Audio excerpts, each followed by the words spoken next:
Hello. Welcome to the Sesuit Harbor Podcast. I'm your host.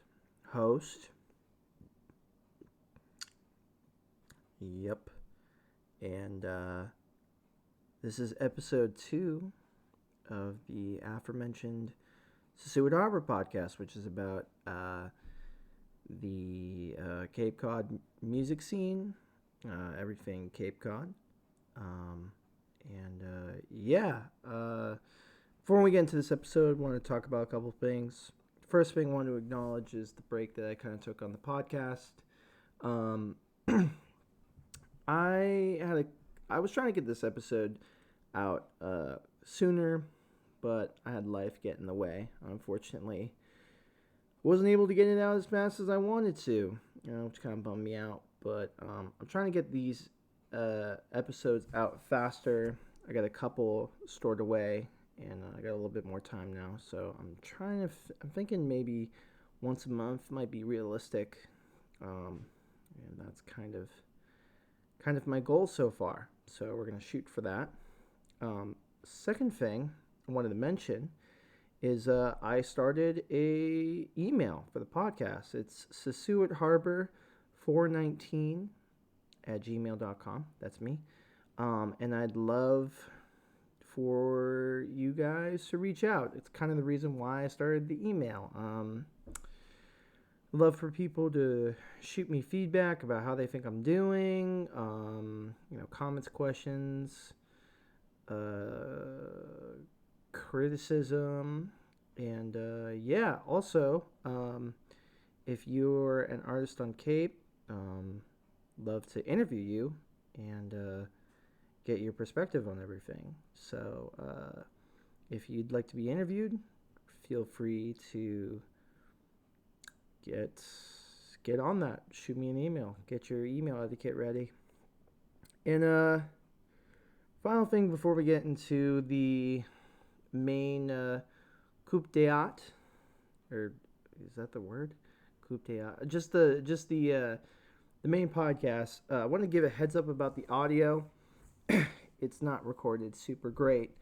I still think it's a pretty good podcast. It's probably about 85% listenable, and there's a couple gems in there. So I'm still going to put it out anyway. But I just wanted to give you guys a heads up that it might not be the best sounding podcast. But I hope you guys like it. And yeah, that's pretty much it. Let's get right into it. Okay. Yeah. Bye. All right. So today we're talking to the ever magnificent, the ever elusive, Ethan Alexander. Ethan, hello. Welcome to the Sesuit Harbor Podcast. Is that it? That is the podcast name, where I interview Cape people and part of the Cape scene. Ethan, give a little intro to Ethan. Ethan's been, feels like 400 bands.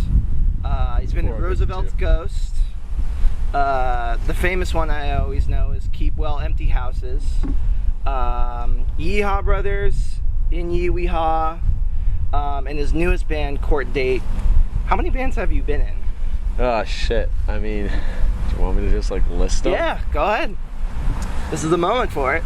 Alright, so, like you said, Rosie's Ghost. There was a band during that. We called ourselves Hammer. And Hammer? It was god-awful. But, yeah. Was it like a death metal band? Nah, it was like a... It's more like just metal. Okay. Call it death metal, whatever. Okay. We just did like Metallica covers and stupid shit like whatever. that. You gotta start somewhere. Yeah, exactly. I was in a two-piece with this buddy I had. We called ourselves Shaka, and we played one show. Let's see what else. You got Empty Houses. Yep. You got Keep Well, like you said. Yep. Basically a regurgitated Classics. one. Yeah. Yeehaw, In Ye Weehaw, and there's Court Date, and then I feel like there's like 8 I'm fucking missing. Oh, Phase to fucking Phase. That was one of the more fun ones I was in. Phase to Phase? Phase to Phase. Is it like the band, like, is it like covers of the punk rock band Face to Face, or is not related to that? No, one of our buddies did electrical, and he saw something in his electrical, like, journeyman's book that was like, the term Phase to Phase, and he was like, yo, that's the perfect hardcore band title, dude. So I was with it, and we wrote a 4-song demo, and we recorded it like from an iPhone in a rafter, and dude, that's the way to go. That's so fucking punk rock. It was honestly some of the coolest fucking tunes I personally was like a part of writing, because they were just like the grooviest fucking hardcore. Like it was every part you wanted to hear in a song that you never got to hear until like the very fucking end, or like the intro that lasted like a bar and then it was over. Dude. So that was the good shit. And then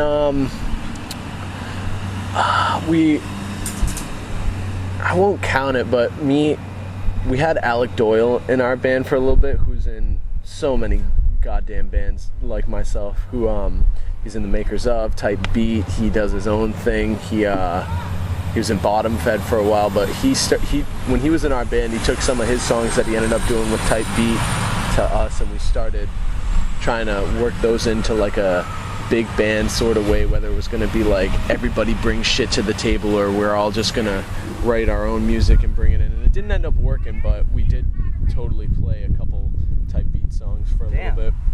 Damn, okay. So only 9 bands, I think. 9 bands that I can think of right now. 9 bands. Okay. Oh, how could I forget? Oh my gosh. Me and Abby's fucking project. Oh, Too Meta for You. How could I forget about that? We played like 3 shows. Yeah, I played on a show with you guys. Yeah. I totally forgot about that too. Holy shit. Okay, so you've been in a bunch of different bands. You're overall a musician. I guess in your own words, how would you describe yourself to somebody that hasn't really met you? Oh shit. Gonna sound like I'm sucking my own dick here, but... You don't have to. I mean, it could be pretty short. James was just... I'm just a guy trying to figure it out. That was pretty much his whole thing. Well, back when I was a kid, I would have probably been like a lot more earnest and like tell all, but right now I really still feel true to the main thing that got me into music, which was... It's the main reason I like love Bon Iver so fucking much, like we were talking about earlier. Music is this thing that unites everybody. You'll never meet a person who says I don't like music. They like some fucking music. And if they do, they're cynical and they're fucking lying. Well, except Kafka. Kafka didn't like music. Kafka's a fucking weirdo. Well, that's why he's dead. Yeah, exactly. He never finished a fucking book either. But yeah, music is something that unites us all, and it's a very universal thing that I really enjoy trying to put real thought and real like beliefs into, that will make a change for just like somebody. If someone gets some sort of if someone feels some sort of way and can share the feelings I'm feeling, I know I'm like making friends and reaching out to the right type of people, and that's honestly all it's really about for me, and that's all I think ever will be, is like reaching out and letting people know like they're not alone with what they fucking feel. Damn. Sure. Dude, damn. In the first couple minutes in this interview, you got super deep. James was literally just like, yeah, I don't know.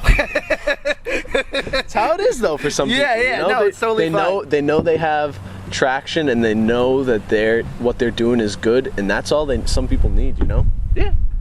That's what appeals to you about music, just that feeling of connection with people, and just feeling like if somebody's into this type of music, then they must be like somebody I would like. Exactly. Yeah. I mean, don't get me wrong, I've totally met people who are into my music who are fucking scumbags. Oh, yeah. Who are like terrible human beings who, like, someone reached out to Court Date, and like, I don't know them. They're in the Cape scene. They're disgusting human beings who are just like overprivileged white people who are totally just like, you know, saying shit they shouldn't be saying as white people in like the rap scene, who like want just like to make that crossover that's really popular right now. What is it, like emo rap? Yeah. Emo rap, yeah. They like reached out to us to like get some like metal shit going, and it like metal rap, and it was just like, yo, I don't want to be associated with people like that, you know? It's like there are fucking dirtbags who want to fucking like kind of like be like a fucking leech off your stuff, dude. Yeah. And that's the unfortunate thing about like the scene too.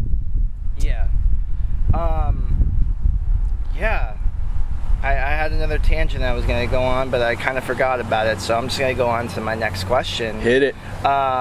Which is, I guess, how did you get into music? What were your earliest musical experience? You grew up presumably in Dennis all your life. I grew up in Sandwich, and I came to Dennis when I was in the 4th grade, and it was after my parents divorced, and my dad was always like some country head. I like grew up listening only to country, and like I was like, this shit kind of. Wow, that's so. It sucks, dude. It sucks because I didn't like it at all. Like, I mean, there are some songs you like crossover stuff, like I don't know, my dad really fucked with like Kenny Chesney and like Toby Keith and like stupid shit like that, and it was hard because the only shit I really enjoyed that he'd play was like old 70s country. That was like kinda had more to it than what was country now, talking about like trucks and like your woman, you know, shit like that. Yeah. But musically, the first stuff that I really started getting into that I really enjoyed was like old school fucking rock and roll. That was just like, oh shit, this is kind of heavy, and it wasn't like Black Sabbath or shit. It was just like fucking Led Zeppelin. It was just like that and Hendrix and like Creedence, a lot of fucking Creedence. That was the shit my dad did play sometimes, where I was like, yo, this is kind of fire. This is kind of lit, dude. This is kind of cool. And I can hear, I mean, in Roosevelt, that whole Roosevelt's Ghost project, I think, is that. When I listen to that, it's like a sound that, well, we'll get into it later. But I was talking about it with you over the phone, but I don't think it's a sound that you and James have like ever gone back to. It's like a straightforward kind of rock sound that like you guys like, I think was a stepping stone for you guys. But I can hear that when I listen to Roosevelt's Ghost. We definitely had the idea of being like a psychedelic band at the time. We didn't know. Psychedelic folk is what you described it as. Yeah, we didn't really know what that meant at the time. It just sounded cool. We knew we wanted like to cross a lot of genres together, and to us that was like psychedelic, man. That was it. What is it about that? Because like I feel like as a kid I was that way too. It was like, yeah, I'm gonna cross so many boundaries with my music and put so much stuff together. What is that fascination with us to like just make music with so many genres? For us it was totally like, and don't get me wrong, I was just talking shit about a head who wanted to like cross genres with us, and it was just like not my vibe. Also, he wasn't the type of person, but it was. Yeah.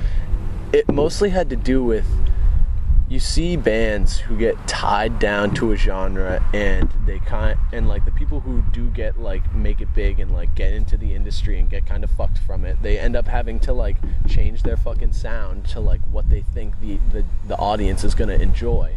And to us that was just like, it just seemed way far-fetched. Like, we knew we would never do anything wild, but we wanted to stay to the like make the Cape Heads happy, who were like around us, who like enjoyed what we were playing, and we really wanted to just show them like any type of music could really do that. Any type of music can be that type of music that you enjoy. And I mean, we were probably a bad band to do it, because like all of our songs were just like all fucking over the place, but like, and we were fucking like 15, who like just trying to make shit work. That's so interesting. Yeah. So your earliest musical experiences were with basically hard rock, like hard rock for sure, like Nirvana and stuff. Like once I started getting into Nirvana, it was all fucking over. There you go. You just get a DS1, you get a Mustang, and baby, it's game over. Let's go. Get those Smells Like Teen Spirit chords. What's up, Alex? What's up, buddy? Hey. Alex is shirtless, vibing. Wait till you see him with no pants. It's fun. I just did laundry, so I have shorts. Hell yeah. For like a month, I didn't do laundry, so I just had jeans. So I was like, fucking no pants. Yeah, fuck it. Oh. I like didn't recognize you with the hair. I know. I cut my hair. I'm sad that my hair is cut. Grow it out again. It grows back. I'm gonna grow it back out, but one day I'll get it back. Oh my god. What we were talking, me and Abby. I was like, do I do the mohawk? She was like, it's gonna grow back. Yeah, it's gonna grow. Unless you're like 40 and then you. Yeah, you actually have to worry about is it gonna grow back? Yeah. Fuck it, you might as well. Color. Yeah, seriously. Yeah, get some coffee if you want some. You gotta make more. I'm interviewing Ethan right now for a thing. If you want to come be a part of it, I suppose. I could, or Give us a little bit and come back and make some fucking coffee, dude, and get some fucking vibe in, dude. Eat some coffee first. Vibe. I'll keep quiet. Okay, all right. It was good seeing you, Alex. I'll be back. All right. Okay. Sounds sick, awesome. Yeah. Okay, so your earliest experiences were with hard rock, but I guess do you remember your like first like musical experience, like your first like interest in like music? With James, it was that he was like trying to impress a girl. What was like your like, were you always somebody that was like musically inclined, or was it something that like you feel like you just like liked after a while? I never played an instrument until high school, where there was an elective beginning guitar, and I took it, and you know, you learn the guitar strings and you start playing, and once your fingers start hurting and you can actually play stuff, you realize like, oh, I can actually like do something now, like now that I'm getting adjusted to it. But it was a lot of that class, like a few heads that I met in there, we started jamming. A head in particular that sticks out is Jamie Ellis. He was a good Jamie Ellis. Never was in a band or anything, but we totally just like played guitar and like shot the shit in the class. And after that, it was the band kids would always stay after right from school to like wait for their like marching band or something like that, and we'd end up like, you know, just kind of jamming with the guitars that they had around there. And there was like one day, I can't really remember the experience too well, but it was just like plugged into an electric amp and like fucking like a kid just like cranked the shit out of it in like a music room while the teachers are fucking like in the room over, and like you have someone come over and just tell you like, dude, what are you doing? It's just like, I'm literally just vibing, dude. Vibing, bro.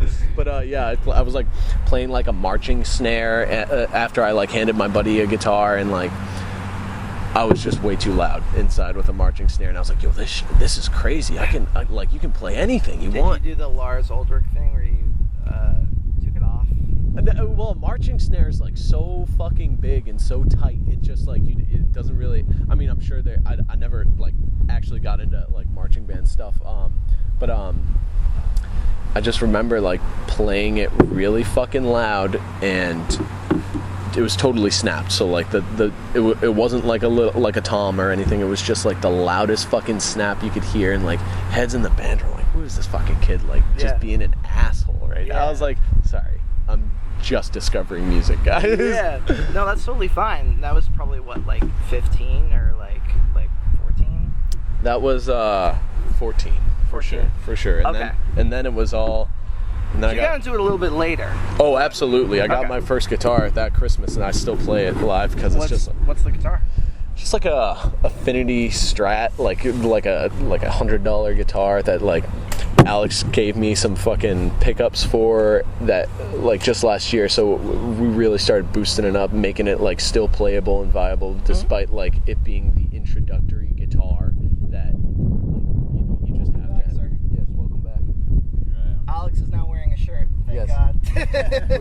with Let it be known. Yeah, let it be known for the record. To the listeners that For the listeners. explode. But yeah, just a shitty guitar that I remember it was fucked up because my mom was with this dude who was just like a bad guy, and she gave me an amp with the guitar, and plugging into the amp like on Christmas, you should like, I figured I'd be like able to just like play with it, and I remember like getting it to 2. And my mom was like, "Can you turn it down? He's trying to sleep." So I was like, "It's Christmas. I got a guitar." Come on! So that was my first actual instrument that I ever owned, besides like infant bongos and stuff that you get at like Fisher Price shit. You know? Okay. Do you remember the first song you ever wrote?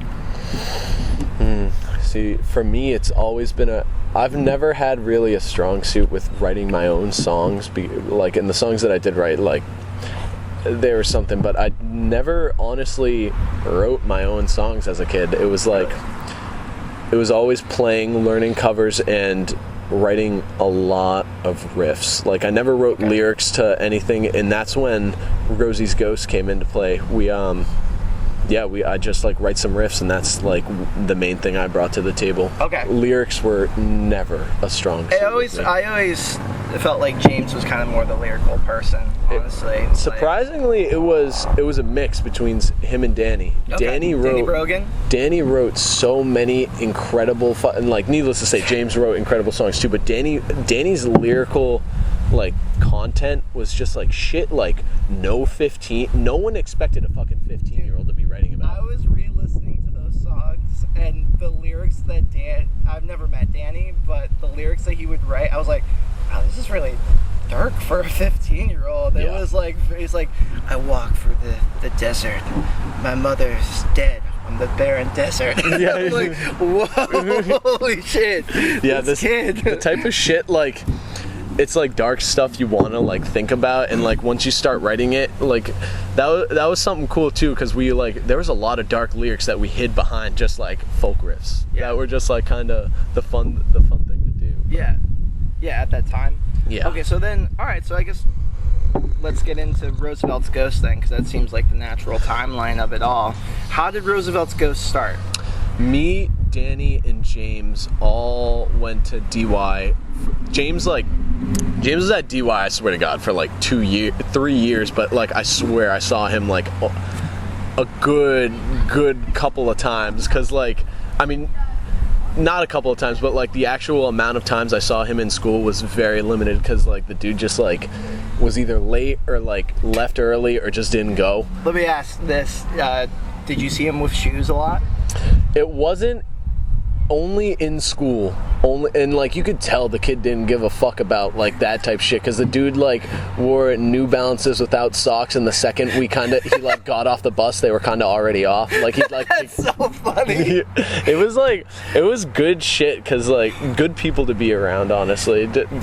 So James was like pretty much a character when you first met him? Oh, absolutely. Okay. Absolutely. Someone like who was like, who the fuck is this guy? Yeah. You know? That type of deal. So then how did you guys like formally meet, or how did you like connect? Well, we all went to DY, but we were all on the same bus. And one day in particular, James was really good friends with Danny's older sister, who was more or less. His godmother is what he said. Danny's mother is James's godmother, I'm pretty sure. So his sister was James's age, and they were sitting on the bus one day, and Danny was like talking to his sister and James, and I was really good friends with Danny because we like went back to like the 4th grade and shit like that. Okay. And we, at one point, it was Danny like, hey, you should come over and jam, because I think I like started bringing my guitar to guitar class or something like that. Okay. And James, at this point, James was just discovering he had like a really, really, really nice voice, and it was it was something in its own, because he was like, I don't know if I want to like sing in front of you, but we can try jamming. And it was just like something so like it was hush hush almost, like he almost didn't want people to know he was a singer, because his voice was, he's insecure, right? He's probably like, well, probably a little bit, because his voice was so, when he sang falsetto, it was so high, it didn't sound like him at all. Yeah. And it was like, it was something so beautiful that you just it was hard to believe like James's voice had that underneath it too. So when we first started, like, I remember that after our first like conversation on the bus, like we made an effort to meet up that weekend. We all got together in the band room, which was just like Danny's bedroom. Okay. And James was like, all right, you guys need to turn around. I don't want you guys looking at me while it was. And I just remember like turning around, and he wrote all of his songs on ukulele first, because I don't think he had a guitar at first. And I was like, yo, is that actually this guy singing this right now? And it was beautiful fucking songs that were just like, it was hard to believe a fucking 15-year-old was writing them at the time, because Really? they were thought out and like really, they had like choruses and like the hooks were the bridge as it should be, but they were just like, it was the shit I wanted to learn how to write. And I knew it, like, damn, I'm in a band, I'm gonna try to be in a band with heads who like actually know what music is about. Yeah. And, like, I didn't know shit at the time. It was that connection that you were talking about earlier, just having with somebody and realizing like, oh yeah, this is where I need to be right now. This is like that cosmic purpose that you're just like, yes. Exactly. It's something in that, like, once I heard that,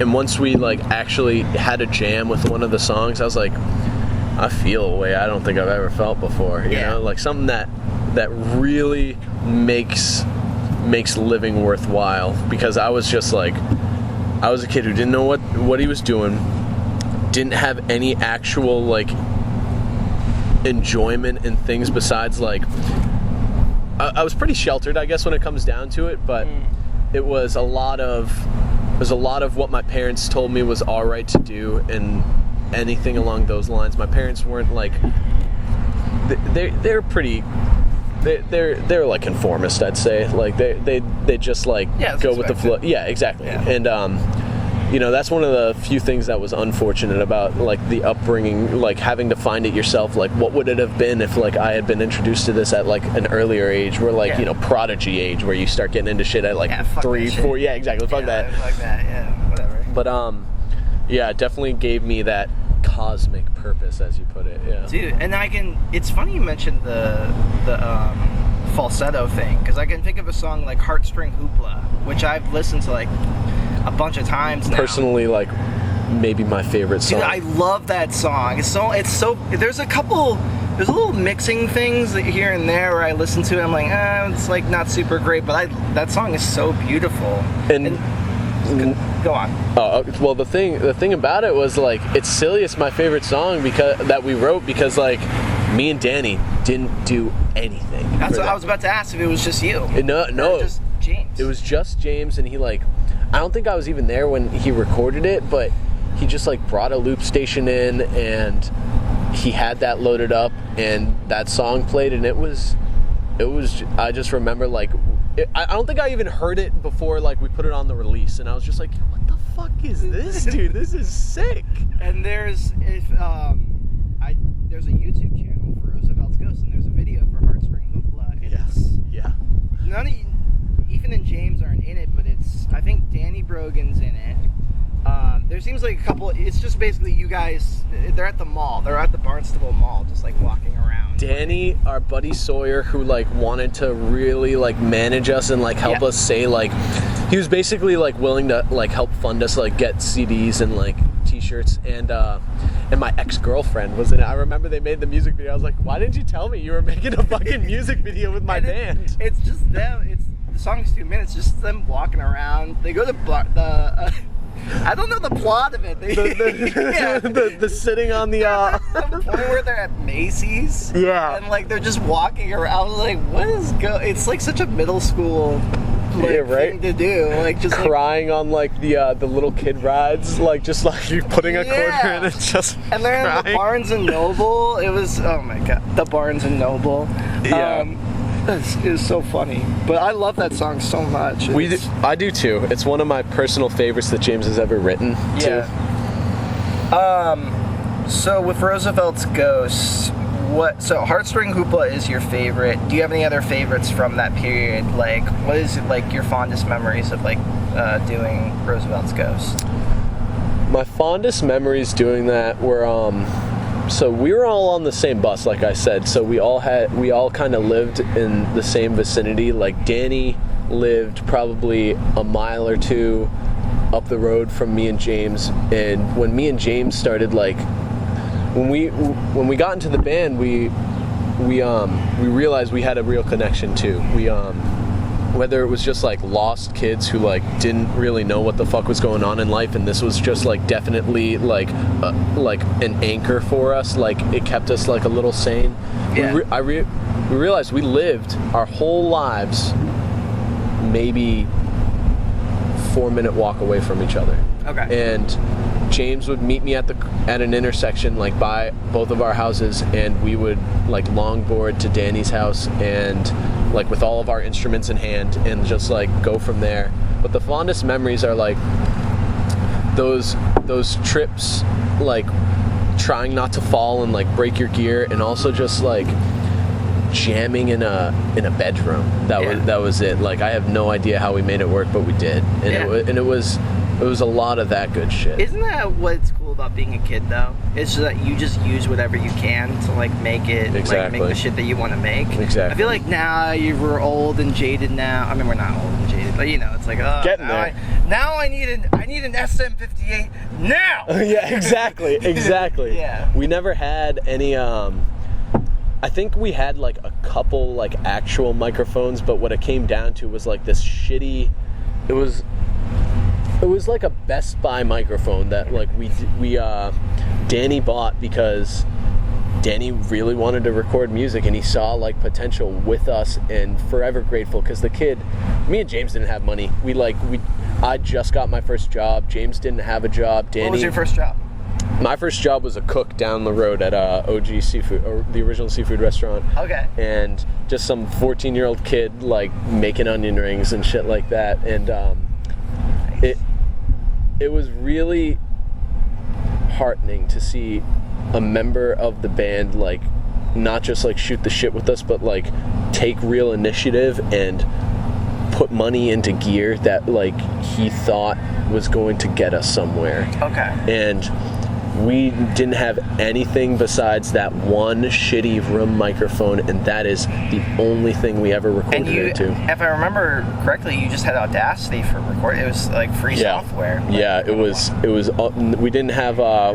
There was another one that someone was telling us about, and we were like, no, Audacity works fine for us. And like once I started trying to record my own shit, I was like, yo, Audacity fucking sucks. How did we record like 3 fucking albums in this?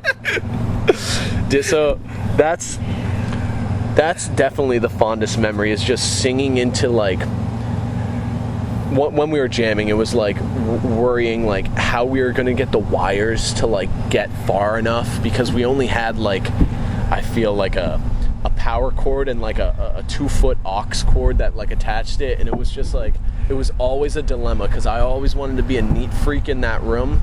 And we just, was it a big room? It was no, but the bed. It was like Danny's bedroom. So it was like his life in a room, and then he's like, "Yo, come over and jam." So we'd bring all of our like life instruments and like bags and like books and shit like that. And it was a bit chaotic, but like that's the type of shit. Just sitting in the room with this bed with like astronaut blankets or whatever. Like, all right, guys, let's fucking rock out right now. Essentially, I think there were like 2 beds in the room, so everyone had a spot to sit, and Danny like always was behind the drums working, unless Danny was like dicking around on the guitar or like bass or something like that. Who was the other person that was in the band?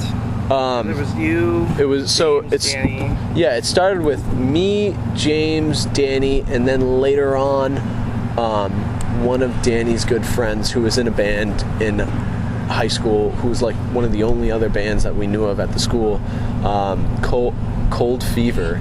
Cold Fever. It was a good middle school, high school name. It's a good, yeah, for that time, for sure. And his name was Jeff Souza, and he, that's a whole fucked up story on how he got involved, honestly. It was, he came into it pretty late, but it was along the lines of something like, I'm pretty sure it was like James and Danny felt that I wasn't like pulling enough weight or something in the band, and and it was like it seemed like a bit like funny to me because it was how serious is that? exactly. But we ended up, it was so fucking, I just remember being so fucking scared because there was like one day where they're like, yeah, we think we want Jeff to take your place, but we're gonna do a tryout and you're both gonna be there and you're both gonna just like play with us and like see how it goes. And I was like, what the fuck? What? It's like you guys are acting like adults when you're like, yeah, like we're actually gonna have like a tryout, like we'll see. Yeah, and it was like a big kind of like dilemma for me because I was like, damn, my friends don't respect me at all or like the music I'm trying to bring to the table at all. And then once we it was like a weird way to say they just wanted like another member in the band. Yeah. Because like after we had that like tryout where it was just like friends hanging out playing music, where I was like probably a little bit like, I was probably like a little more agitated and aggravated than I felt it was necessary at the time, but after that practice, I just remember like the group chat, like, yeah, Jeff's in the band and you're in the band too. We're just gonna write music as a 4-piece now. I was like, what the fuck, guys? But so that's how it ended up working out. But it was really nice too because Jeff brought some cool things to the table. Because it was weird. Jeff was always a musical head that never appeared to be a musical head. Like Jeff always played guitar, but like outside of that, it was like there wasn't a lot of musical interaction with Jeff in school. He played in like concert band and stuff, but that was the only time. Like it was mostly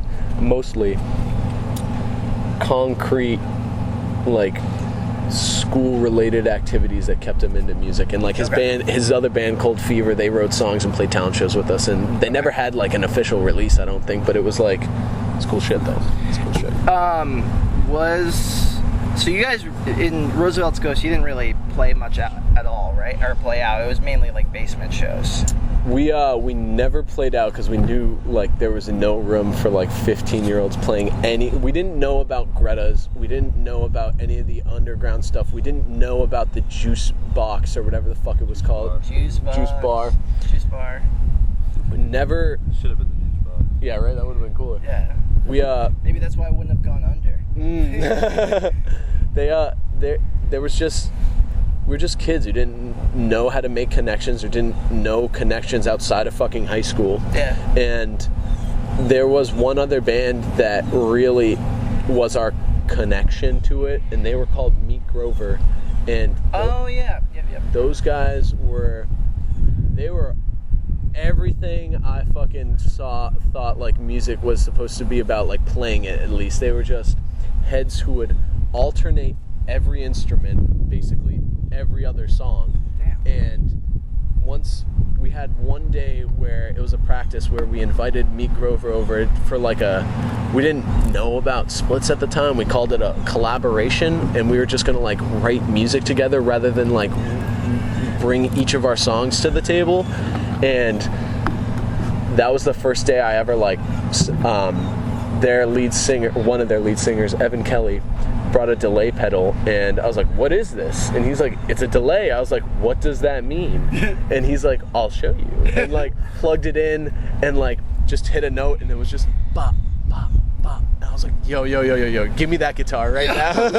Yo, I'm about to fuck up this guitar right now. And that's what it was. I remember they gave me the guitar and like had to like fight me back for it essentially, because I was like, yo, this is so sick. They're like, all right, but like we need to write stuff. I was like, whoa, like 5 more minutes. Give me a little more time. Yeah. Oh my god, that's so funny. And after, sorry, go on. Sorry. It was after that collaboration where Meat Grover was like, hey, we tried doing some shows like every New Year's at our drummer's house, essentially their drummer, Dan Thibodeau. And like we just like, you know, play shows in his basement, and if you wanna hop on, it'd be fucking great. And that was like the only playing out we ever really did, was like once a year at Dan's New Year's Eve show. And I mean, we also did talent shows too, I guess, but those were not like actual shows. We played like 2 songs. Yeah, I was gonna say, I didn't know if your school had talent shows and you just played in there, but it wasn't like an actual show though. Yeah, I mean, the talent shows were pretty cool because it was just an amalgamation of everybody who was musical, whether or not it was like just shredding on a guitar. There was one head, John Gebbia, who was fucking dirty nasty at guitar. He shredded like there was no tomorrow. And then there were like kids who were doing just like trumpet solos and shit like that, weird stuff. Kids who were like putting on like hip hop beats and like doing like choreographed shit. It was like, yeah, exactly. Hey, yo, what up? Hey, well, I don't know what you could rap much on Cape, but hey, there's a whole tag on Bandcamp, Cape Cod rapper. You ever really? You could just get lost in there for days because it's fucked up. You'll never hear any of the heads really talk about it, but it's so weird. Yeah, I was talking about this in the last episode. Like, I mean, like, James's thing is that he was super into rap. Yeah, which was really cool at the time. Yeah. Because James's upbringing was not like mine. I remember I was really into Metallica when I started, like, actually playing. And I just remember talking to James in a hallway, and he was like, yeah, I think Metallica kind of fucking sucks, man. It's not my thing. And I was like, that's cool. We're allowed to have different opinions. And like, I just remember like him saying straight up, like walking to class, like, yeah, Metallica sucks. Yeah, so I was I don't know, man, about this Metallica thing. It's cool to have opinions, but you're wrong. That's super fun. Yeah, so okay. That's how like that other band Hammer formed, playing Metallica covers and shit. Okay. In Roosevelt's Ghost, do you have any other favorites besides Heartstring Hoopla? Yes. Back to the original question 15 minutes ago. Yes. Yeah. There was. So going in like chronological order for our first release, Cellar Door, there was one song, She's Underwater, that was really opening, that James wrote, that felt like the first actual song I'd ever really been a part of, because everything else was like minute and a half long, like kind of ditties that we just write. And then once we got to our first actual release, Om Namaha Shavai, it was a lot. Interesting cover, by the way. Yo, yeah, James, James, I don't know if he talked about it at all, but when he was at a facility, he met a girl who was a pretty good fucking artist, and once they both got out, he like kept the fire going and like kept talking and like ended up asking her to draw some shit for us. And I remember seeing the cover, I was like, what the fuck is this? He's like, it doesn't matter, it's sick. I was like, you're right. And that's what we ended up using for it, and like I don't regret it to this day because it's so fucking like it's very much like a I don't know, it's very much like a middle school reminds me of like Nightmare Christmas, like aesthetic, like almost in that way. But on that release there was a song that I really, really enjoyed called Limbo Libre that was like, it was James just like going wild picking, and I was like, damn, that's gorgeous. And it was like chords I hadn't really seen before that James was just like dicking around like high one night and made. And then there was another one, Beyond the Biosphere, that was just ethereal. It was great. We didn't know what we were doing, but it sounded like spectacular, and we put like a lot of fucking reverb in the track and shit. That's what I was gonna say. I mean, with that song, I said this before, is that album, Roosevelt's Ghost, is interesting because it's just like, there's hints of like James is doing his solo stuff. He has a solo EP, and he's doing some rapping stuff here and there. Now, the solo EP, are you talking about the one we released as Roosevelt's Ghost, or just like in general, James? Yeah, there's a James Davis EP. Or I thought that was just like his solo thing. I mean, you guys do one song on there. Yeah. But it's mainly, it's marketed as just him. It's like him with like glasses, like sitting on like a... That was fucked up because it was never meant, it was meant to be like his own release, but James's grandmother was in the hospital at the time, and I don't think she had ever really heard James sing or play before, and she was I don't know if she was on her way to hospice or something along those lines, but he really wanted to make something for her to listen to it, like just acknowledge like that he was a musician now, and he was like pursuing music, and we made that so we could just burn it to a CD, and once we like had it all together, he realized like, yo, we should probably like actually release this, and like some of the songs were fucking weird on there. There's one it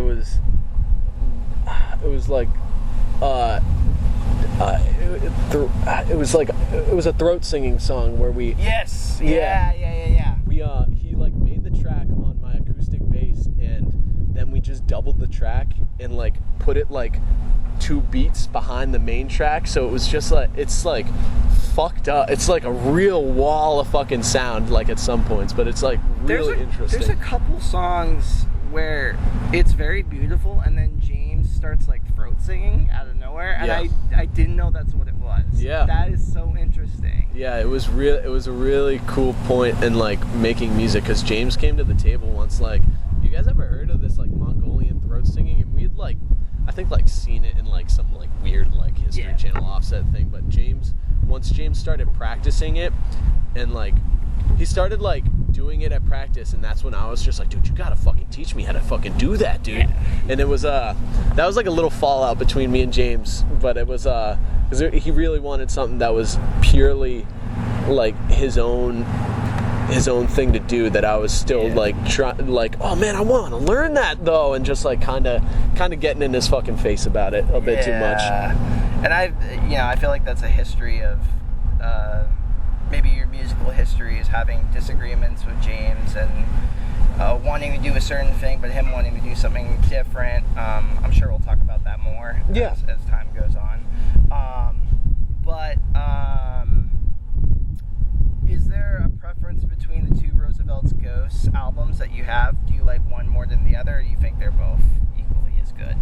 It's I can tell you I like the Pachyderm, I think, a little bit more. Yeah. Just because I think it's a little more realized, and I think you guys kind of know what you're doing a little bit better there. And the first one, where it felt like it was more like, we're just going to have an album out, like, I don't know, it felt a little more realized. I don't know if that's how you feel or if you have different feelings about it. Well, I consider us to like have made 3 albums, because Cellar Door, like when we were kids, like we just needed, like, we never saw it as an EP, we never saw it as like a demo or anything. It was just like, we made an album, and it was just like 1.5 song, like 8 1.5 songs. But the last 2 albums that we released, Pachyderm I feel like personally less of a part on, just because that's when Jeff started getting really introduced, and like they started recording stuff like it was more like recording time. We didn't need everybody in the same room to record stuff. It was just like get the parts and stuff like that, make the album. Damn. But there were a couple songs on that I really take pride in, like Memories. That riff, I love that song, dude. That was like one of that was like probably the last song I really had like an attachment to in that band. And but no, I think the first album that we did, Om Namaha Shivaya, definitely spoke to me a little bit more, because it was... You're more involved in it. Well, it wasn't just that. It definitely felt like I was genuinely more involved with the production of it as well as the writing of it, but also it was getting back to what we were talking about, that discovering that drive and that desire to want something that you take pride in. And we something about being a fucking 15-year-old kid writing songs with your friends and just being able to put out, like, it was something ridiculous. I think there were like something like 13 or 14 tracks on that album, where it was just like, wow, we did this. We made an actual fucking album. Yeah. And that's, as a kid, that was something I would totally take pride in. Like, listen to my fucking, like, you know, there's heads you like talk to once in the hallway that you just like send your fucking album to, because we were like, please fucking just like acknowledge us and come to like a fucking show or something. Yeah. And it definitely spoke to me more in that regard, the first album we ever made. Okay. And did Roosevelt's Ghost, I guess, essentially like blow up, or like was there any kind of attention with it, or was it just like, this is like a fun thing we're just doing? There was a lot of attention in the school we were in, and that's all it really got to, because me and James are like assholes carrying around fucking guitars everywhere we went, just trying. Oh my god, you're those guys. Yes, those guys to like the furthest extent of that like definition that we could get to, just being like guys like who brought their guitars to school and then would like play in the cafeteria at lunch or like play in the hallways on the way to class or some shit like that. And James, I think, described it as you guys were not like, you had your own little clique. You were almost kind of like stoners, just like in your own little group. You weren't hanging out with the popular kids. You were just by yourselves and your own essentially we had like once me and James started smoking a lot of pot and like and like meeting kids who like, because there's something magical when you're a kid and you're like smoking pot with like friends and you actually like, something for us was the popular kids or jocks or preps or like IT kids or shit like that. They always had, you know, their own thing going on, but and don't get me wrong, I think everyone has their own trauma to overcome, but something about just being together like by a fire with like a bowl in hand or something, and then like something comes up where like before you know it, you're having like a heart-to-heart you never knew you really needed to have. And that was something that really spoke to us at that time, because I mean, I won't attribute it just to weed or anything like that, but it was definitely like once you realize there are stoners who have like the same mentality, like trying to overcome something or trying to like get over something or trying to find solace with something, and it's a bit of a shame because like, you see some of those kids who like walk down very different paths than you in life. And I mean, even now, like being a stoner, quote unquote, it's just like not the exact vibe I want to pursue, because it's just like it doesn't do the same thing. It doesn't even seem like you. That seems like you now. Yeah, I mean, when we were kids, it was just like the only thing to really do around Cape Cod. And like you ask anybody on Cape Cod what you do in your free time when like it's not summertime. It's like when you're older, you drink or you find something to do. And then it was just like, we're just gonna get stoned and write a bunch of fucking killer songs at the time. We're gonna get really big. We're gonna move to New York. We're gonna fuck so many girls. Like, oh man, that was it. Yeah, that was it. That's the dream. Okay, so after Roosevelt's Ghost was a complete creative failure, you guys bomb tanked, commercially bankrupt. What? So I guess what happened was Roosevelt's Ghost. You guys just kind of grew up, lost interest, and kind of went your separate ways. Was that like? It was a little bit of that. It was, Danny was always more of an academic than both me and James. Like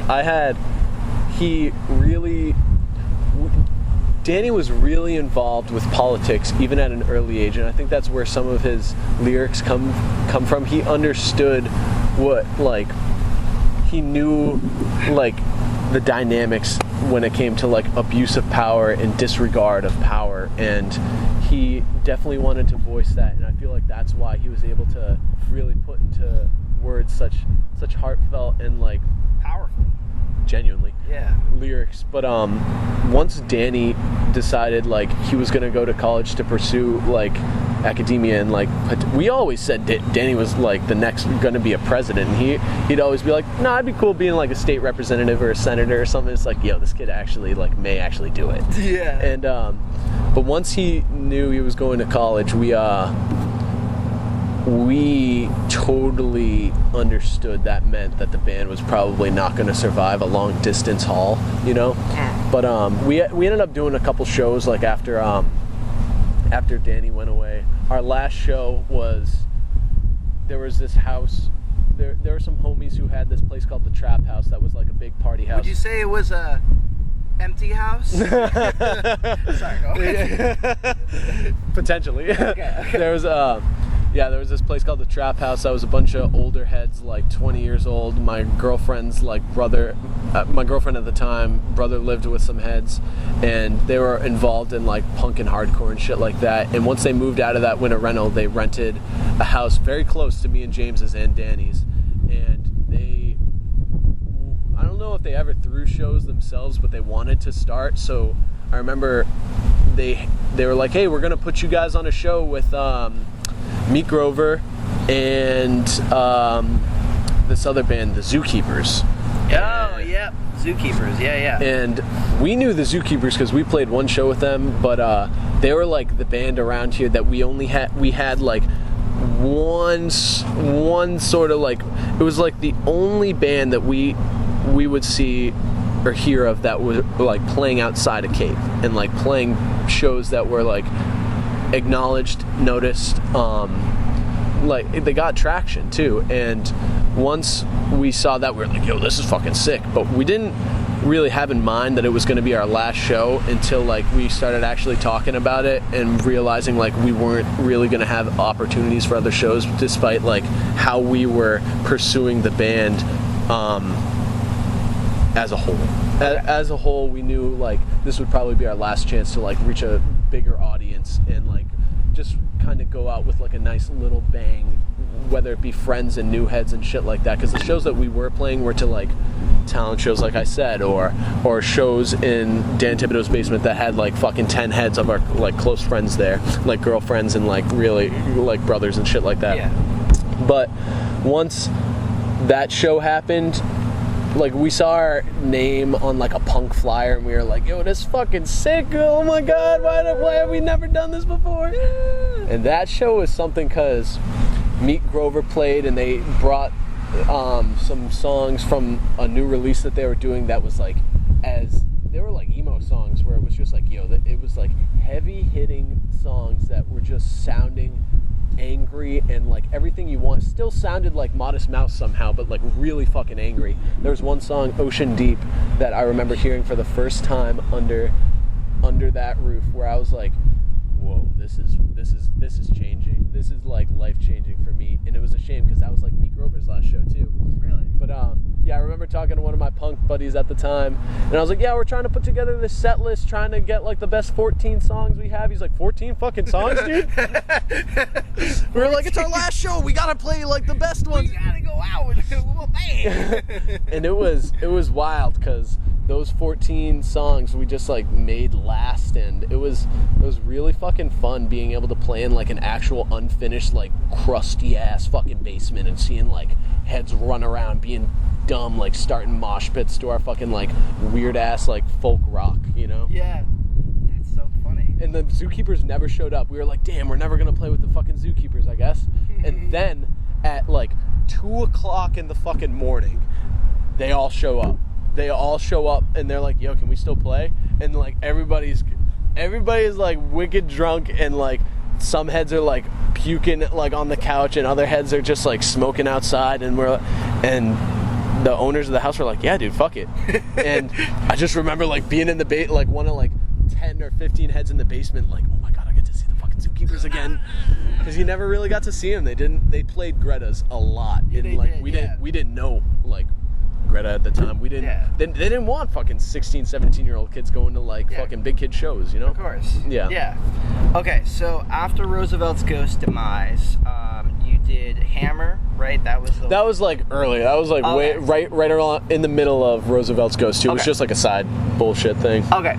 So what were your plans after Roosevelt's Ghost? You're presumably what, like 17 or 18? Yeah, 17-ish. Okay. The plan was, I still had this really strong feeling I needed to pursue music in a way that was gonna be life-changing for me, because I felt like the world, like, you know, world is your oyster and you just gotta like crack that shit open. Yeah.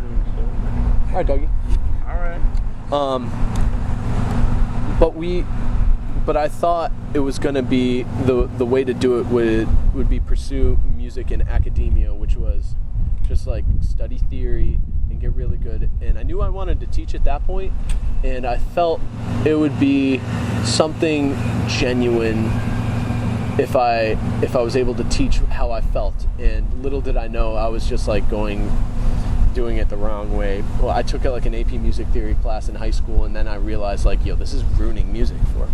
Yeah. This is not, there's like too many rules, and like if you want to get noticed, you have to like do a bunch of networking and like play the game. Exactly. And like that was just the shit we were never really about also. And also like the AP music theory class we had, like I never learned a fucking thing because our actual teacher went on maternity leave, because she was just, I think she had our kid like 2 weeks into the semester, and they introduced a substitute teacher that just didn't know what the fuck she was doing, and we all got A's.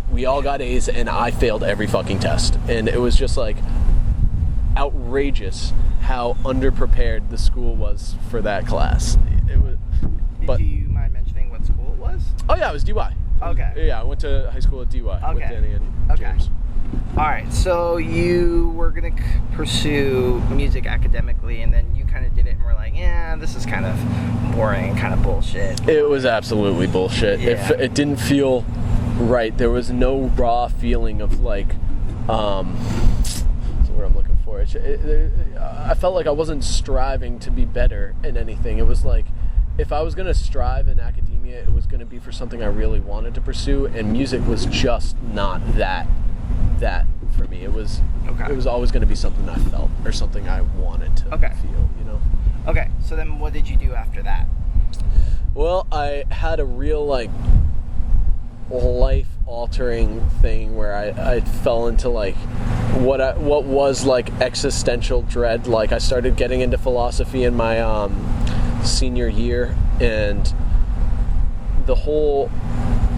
one of the big things that me and James were always talking about outside of music was just like real purpose, and like trying to grasp what the purpose in this like wild ride is. Yeah. And we didn't know it was, at the time, it was like what life is what you make of it, and like that's kind of the real purpose behind it.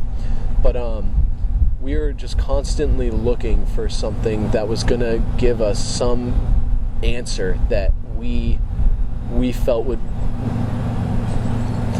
that we would understand as it. The whole goal of life. At one point I was like, yeah, the whole goal of life is just to like reproduce. I mean, think about it. We're just animals out here who just need to fucking like live life and just keep going. It's our only purpose, guys. Yeah, it was some like fucked up like some weird Manchurian. What's that guy? What's that? Mancurian or whatever. I forget his name. Anyway, go on. So this was also like before I actually started getting into philosophy, like these actual thoughts, but once I really got into philosophy and like every other 17-year-old and 18-year-old finding like out that existentialism is like an actual branch of philosophy that like has you develop your own understanding and purpose of life through yourself. Like you can look at it as, you know, pointless, because it genuinely is when it comes down to it. That really helped my understanding, is acknowledging, you know, we're all just kind of thrown into it without when we never asked for anything. We didn't ask to be born, shit like that, but it's pointless unless it's simultaneously pointless but has purpose if you want it to have purpose. Yeah. You know? Well, it's like the Camus thing, right? Exactly. It's like, you know, suicide is like...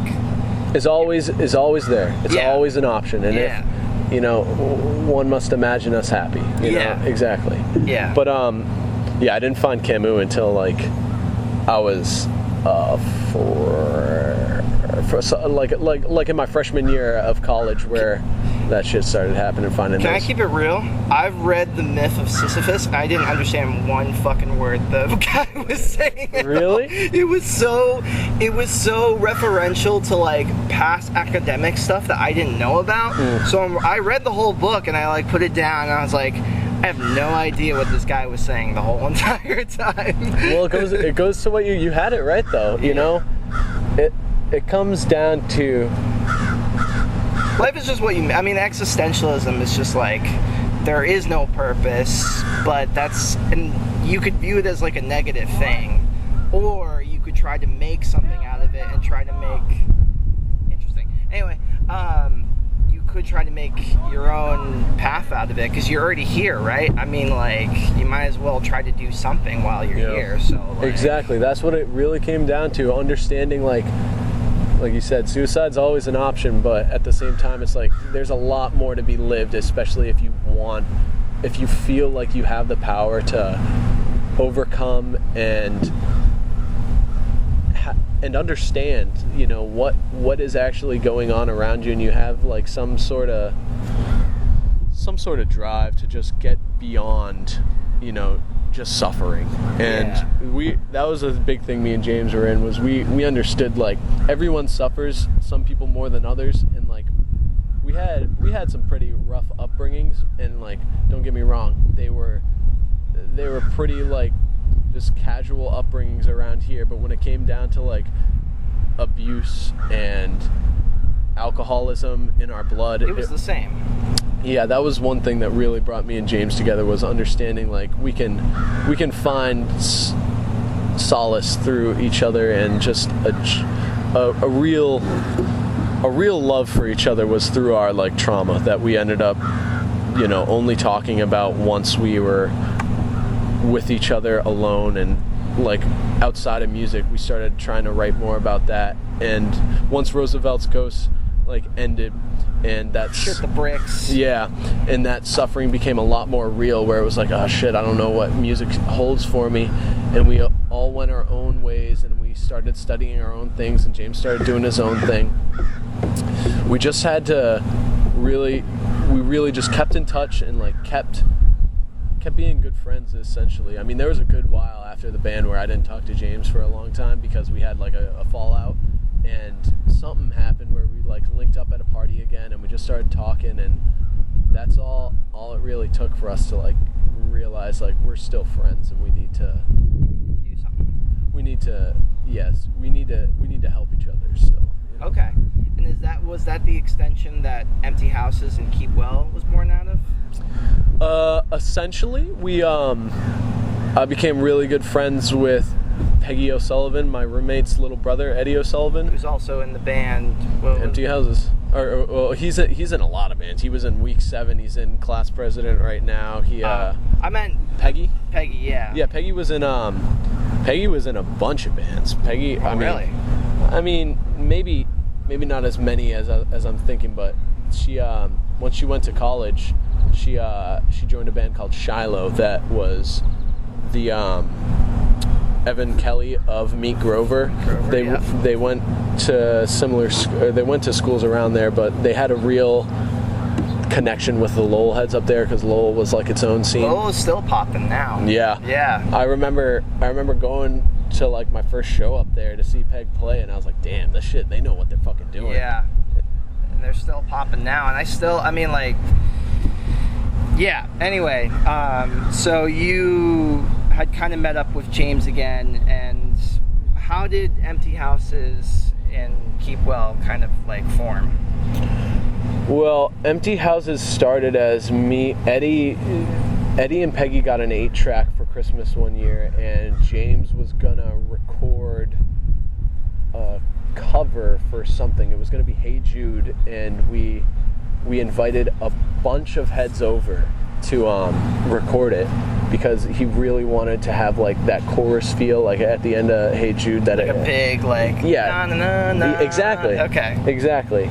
Hit that na na na na with like 80 like shitty heads like just singing out of key, and it was going to be great, and we were all for it. And then we all got to Peggy's house, which was also Eddie's house because they were living together. But we all got there, and it was just me, James, Eddie, and my friend Nick at the time, the only heads who showed up. So we were like, oh shit, this kind of sucks. I don't think we can do this. Well, let's just jam. And then we started like... Why didn't you just multi-track? We were fucking dumbass kids. Okay. We thought it wouldn't work as well as we thought it would. Okay. Yeah, we didn't know how to like bounce tracks and stuff like that. All right, okay. Yeah. Anyway. But we started jamming, and then that's like, we wrote a song that we never released and never did anything with. But once we did it, we were like, yo, we should do this again next weekend. And then that's when we started actually realizing like, yo, we can do another band. We can do another fucking band, yeah. And that was the real... That was Empty Houses. That was Empty Houses. We started doing that, and once something clicked with us like that, we knew we could follow through and just make... We were at the age where we were confident enough making connections, and we knew heads who could make connections and get us shows and stuff like that. And more or less, we never really had people get us shows. It was until like later. It was all us just like putting on shitty basement shows. And like, I mean, that's the way to start. Exactly. That's how you got to do it. Exactly. And that we didn't know any bands that actually did that. We just realized never going to play if we don't do it ourselves. And that kind of came to that own sense of like self-fulfillment that like existentialism helped bring to. It's just like you got to take charge when you fucking know you want to take charge. Yeah. It's interesting. Because when I listen to those songs, there is this very deep, like, worldview of a lot of the lyrics of the songs. And it's interesting how that was kind of informed. I never really thought of it from a philosophy background, but that makes sense when I listen to those lyrics. I'm like, oh, the philosophy thing totally makes sense because that probably informed your songwriting. Yeah, it was only me who was actually involved with philosophy at the time, but I was being some kid who was like trying to be much more intellectual than I had grown up being, and even now I'm still just like, damn, I really have a long ways to go. We all do, but like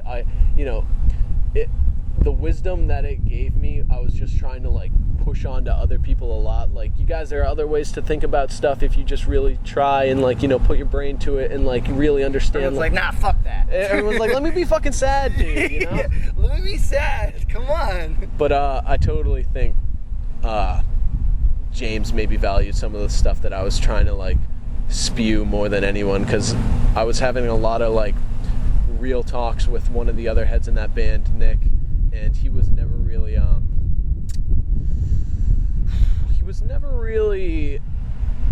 into it. He didn't quite understand the purpose behind what I was doing. He always thought like it just seemed like for me it was fine, but for anyone else who was like developing like skills in a trade, it just didn't make sense to like waste your time on something as intellectual. It's not going to make you money. Essentially. When it came down to brass tacks, absolutely. Yeah, that's what it came down to. But James totally, when we were having our heart-to-hearts, he valued what I was saying, because we were having a lot of talks on religion at the time too. We both kind of had a fallout with religion at the same time during Roosevelt's Ghost, where it was just like, damn, we don't know if there's anything at all out there, It's funny that you're having these like crises at 15, be like, man, what the fuck? What's going on right now? Exactly. And it just kind of, it was like that, like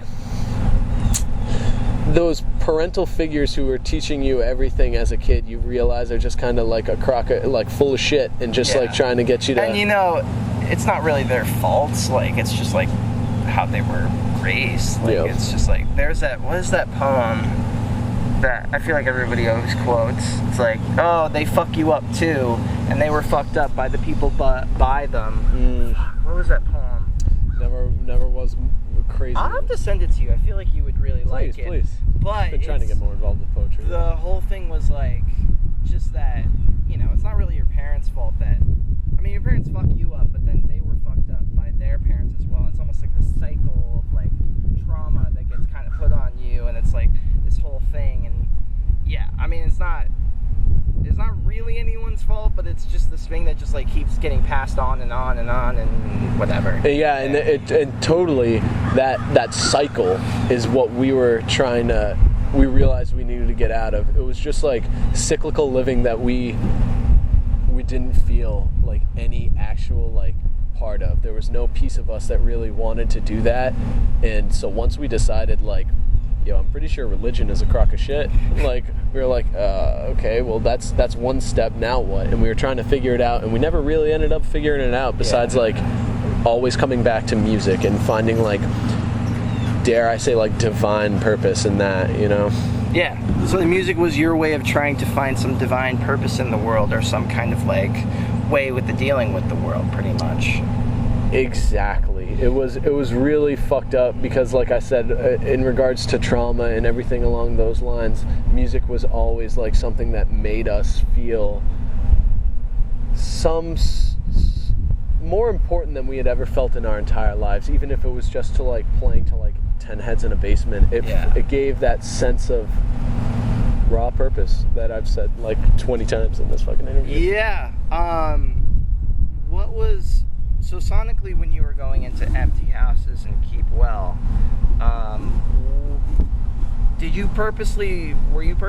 what were you listening to at that time? Because it seems like a lot of it was kind of like math rocky, kind of more delay stuff. people who haven't seen Ethan's pedal board, the man has a pedal board that could kill a man. I remember you unveiling your pedal board last year at Free Play. I thought it was a guitar, and you took it out. It's a whole big, there's like 20 pedals on this thing. I'm like, holy fucking shit. Like, at that time, was there kind of that math rocky influence? What were you kind of listening to at that time? Like, what were you trying to go for? Well, I'd recently discovered like tapping and stuff like that. Like I was listening to a lot of like Tiny Moving Parts at the time, and the lyrics always like kind of fucked me up because I like hated them, and they were like never like the shit. Like I was really feeling like whiny type stuff, but the music. Why doesn't she love me? Fucking high school was great, shit like that, and it was really cool because I felt like a real very conflicted, because everything sonically, like you were saying, like the backbeat to the music, every different change up, I was like, yo, this is crazy. I've never heard shit like this before in my fucking life. And then like the lyrics would come in and I'd be like, that's a shame. That's really a shame, you know? It was like, this one part, fucking sick. And then he's like, oh, she doesn't want me. I'm like, exactly. Come on.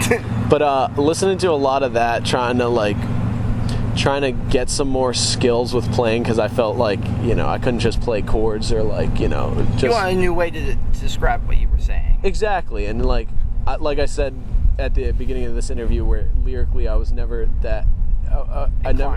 never lyrically inclined, but playing was always something. I really enjoyed finger picking and like stuff that was a bit more articulate when it came down to it. Mm-hmm. But once it came down to tapping, it was like all over. I knew like there was no way out, and then it was just like you could learn everything everything's at your disposal, and you just have to like put a little bit of effort into it. I'm gonna go down for a nap because I'm hungover as shit. Okay. I don't know if I'll still be here when I wake up, so I just want to sleep.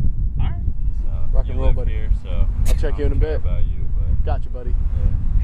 yeah. Saw you trying to break into my room with a knife this morning. Yeah, dude, you locked your girl out of the fucking room. Yeah, apparently I got so drunk I locked the door. Oh my god, dude. You guys drink like sailors over here. Hey, maybe. Maybe on a good day. Never going to bed or waking up. So. Oh my god. Alex. Alex. That was definitely a solid blackout night. Okay. Too much beer, too much tequila. Okay. Yeah, that was a good one. Well, enjoy your nap, buddy. Alright, enjoy the nap, man. I'll see you around. Alright, Bob. But yeah, once I realized like I could do everything that I wanted to do when it came down to music, the shit I was hearing, it gave me a real sense of just like, or an inclination to try to pursue everything that I really found interest in, because it went hand in hand with the philosophy I was studying at the same time, where it was like, you have all this power, it's a bit of a waste if you choose never to utilize it, you know? So that was that, but also one of the homies in the band, Nick, he was like into hardcore and like fell out of like emo stuff, but he still like listened to some bands and got me into it, and I was like, this is the stuff I really enjoy, like Old Grey and like just like really like Screamo, just like it was like stuff that, because I had never had a pretty voice, but I knew once I started screaming, I was like, wow, this is the shit. This is the shit I can actually do, you know? Felt like there was actually like some sort of calling for just like Screamo and like what I was trying to do. But you were listening to probably more, not like early stuff like Swing Kids or like Orchid probably at that time. It was more like Old Grey, kind of like more newish Screamo. Absolutely. Kind of stuff. Okay. It wasn't for a while where I started discovering like old ass like Skramz bands and shit like that, where I mean, why would you at that time?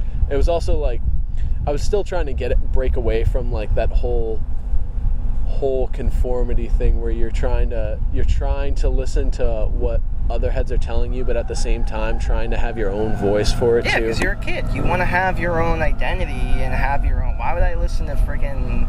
It's like when people now are like, like I remember growing up, and I had this old music teacher was like, yo, like Led Zeppelin, Elvis Presley, those are gonna be forever. But this Green Day stuff, no way. I was like, I remember being as a little kid and being like, fuck you. What the fuck? Yeah. Like, how are you gonna tell me what's good music or not? Like, fuck you. Exactly. So you just wanted your own identity and wanted your own things that you were into. Exactly, and it was hard when you still have roots with, personally, I was never told to like find your own voice and stuff like that. It was, my parents weren't, I feel like they were just like thrown into the fire when it came down to it, when it came to like having a child. They just wanted to make sure I had like good morals and stuff. They didn't really give a shit about like how the fuck I was supposed to like actually get through life or what I was actually, more inclined to. Are you an only child?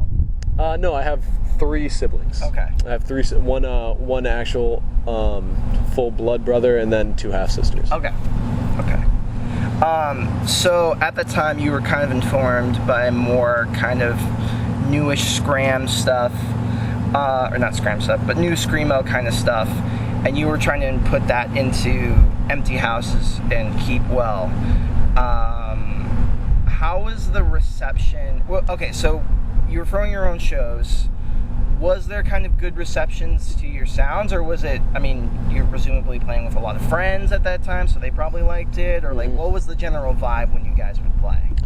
Well, we wrote our demo first, and I was really trying to get James into like a more harsher sound. Like I was like, me and Nick were into Screamo, and Eddie was into like fucking Minor Threat and Black Flag and Fugazi and like all the classic old heads like doing hardcore. Yeah. And like raw punk shit. And James was the outlier. Yeah, James was the outlier who didn't really have a choice when it came, because he was having fun and he was like, shit, this isn't the project to like be doing like my pretty boy voice that I've been doing my whole life in. Yeah. And once he like got to it, he was like having a great time doing it. So once we record, like he wrote a bunch of songs, he wrote like the lyrics to 4 songs, and we were having a lot of fun with them. And then we had the demo, and we did a demo release at my house, and it wasn't, the first show that we did was so we had one before our demo release that was like just like a show we needed to do because we finished it and we didn't have like the demo out yet, but we wanted to play a show and just like put something together. Did that, and it was pretty nice, small little get together. Had a good just like overall acclaim from like the friends. But then when we did our demo release, that shit was fucking stupid, because we invited, my mom was like, yeah, just use the basement, and we had a neighborhood that had like a whole empty lot at the top of the road that people could park at and just walk down the neighborhood to my house, and it was outlandish the amount of heads that showed up. And I just remember like going into my basement and seeing 40 people in like the tightest basement I remember. And and I was like, whoa, we threw a show.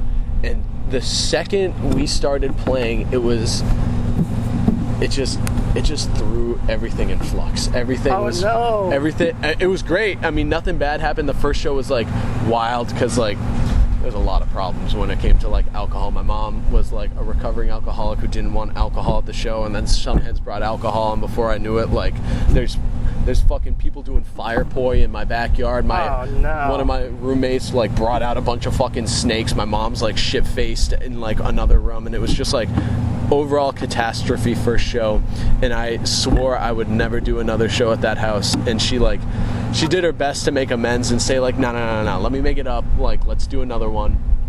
So we did it, and it went too perfect. It was honestly fucked up how well it went, because it set an unreal standard for what like DIY shows are to come. I remember waking up the next day and my house was spotless. Not anything. That's not how it even goes at all. Exactly. Normally, you couldn't tell there were like 50 heads at my house, and like I remember once we played the demo release, like we opened up with War Pigs by Black Sabbath, and my God, everybody was fucking moving, and I was like, yo, this is a real show. This is like, it was like everything I'd been striving to do as a kid just kind of just came to a head in my basement in a show that I threw, and it was just like so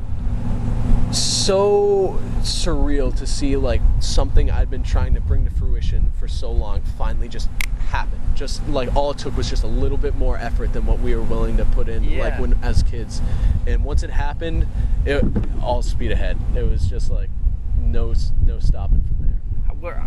Who were all these people that like came to your show? Did you know them, or were they friends of friends? So it was cool because we weren't doing.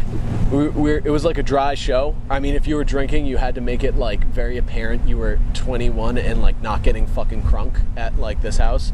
But it was cool because it was an all ages thing where we had heads all ages from high school, where it wasn't fucking weird because we were just out of high school and we were playing with like a couple heads who were still in high school, so it wasn't weird to have like a bunch of high school kids like hanging out in my fucking basement with like kids who were drinking because they weren't fucking around at all. Yeah. And once we realized we could have all ages, we just like invited everybody we knew who liked fucking music and knew like Roosevelt's Ghost and knew the bands like Cold Fear and shit like that. Yeah. And then a couple Chatham heads who are really prominent like with the free play scene were there, and I remember this was before free play, right? Yeah, this is before. Yeah, definitely. And it's funny, the first show that was a shit show was when I first met Alex Tulloch. He like came to my house for like a second. I was gonna ask him to stay for the, but I could tell he was kind of hungover. So he had a rough night, I think. Yeah. And another time. But that show, Noah Zinn came, and do you know Noah Zinn? Yeah. He's actually, fun fact about Noah, he's Howard Zinn's grandson. Oh yeah. Yeah. I believe so. We've had many conversations with like in regards to like that type of stuff, but he came and he brought this homie Trevin, and Trevin, I just remember like Trevin Brody? Yeah. Trevin, I'd never met this kid before in my life. This actual like giant, because I hadn't like grown at all, who looked like fucking Hagrid. And I was like, yo, I don't know these heads, but like if you came because of the vibe, like who am I to stop you? Yeah. And I just remember these kids going fucking buck wild, helping like keep the show moving, and I was like, yeah, these are the type of heads I want to fuck with from now on. And they were just good shit the whole time, making sure everything was cool.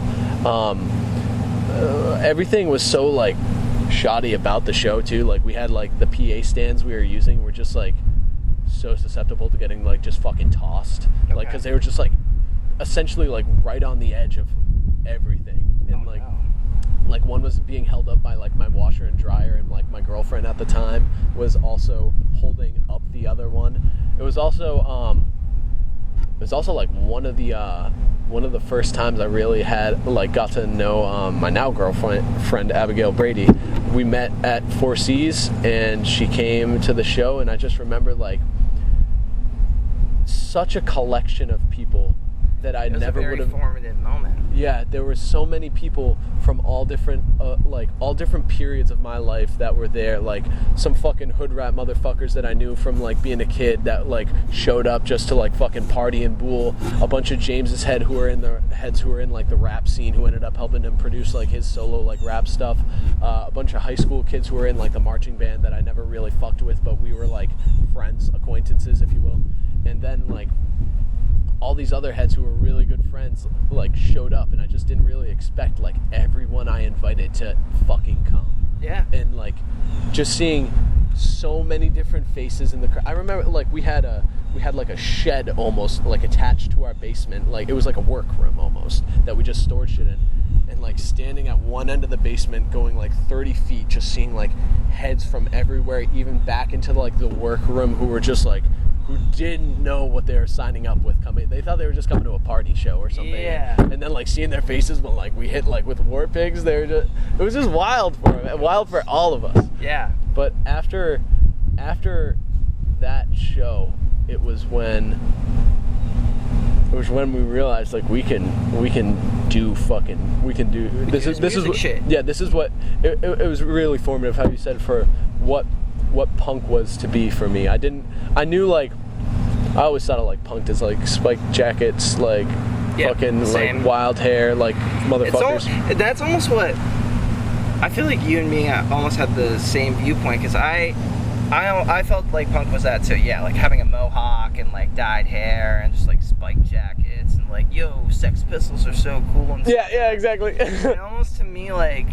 that almost kind of made me not like punk in a way, because it was like, to me, punk was kind of more like what the Minutemen thought where punk was, which was more like an intellectual thing and more like just being yourself and doing the things that you want to do. Because sometimes, you know, you'll meet punk rockers, and, you know, the whole thing about punk is just like doing the things that you want to do, and, you know, maybe individualism, which, you know, some people are not always happy with, but just doing the things that you want to do and the way that you want to do it. And it's weird how a lot of punk rockers, I feel like, are almost kind of intolerant of that in a way. Yeah. They're like, yeah, if you don't, like, if your spikes aren't this amount of inches, or if your hair isn't, like, blue or whatever, like, you're not cool, man. Like, you can't be a part of this. And, like, that to me is, like, it's like, so, like, I don't know, conformist. Yeah, like, exactly. That's what I was just about.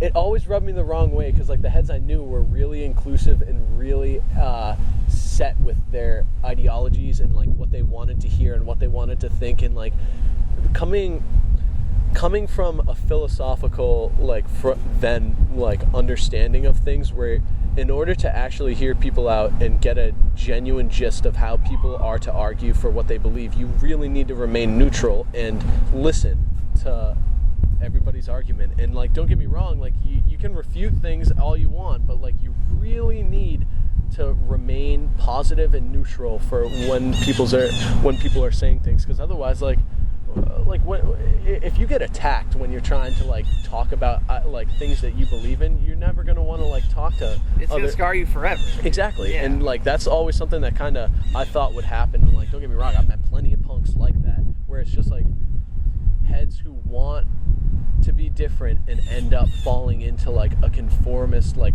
regime, essentially, where it's just like, you need to do this if you want to be different, you know? And that just always fucked me up. It was just like, how do you guys get off with saying that you're different when you're all, like, same, being the same, thinking the same, dressing the same, and, like, just wanting the same things. And don't get me wrong, you're allowed to want the same things with your group of people, but when it comes down to, like, being inclusive assholes, like, Yep.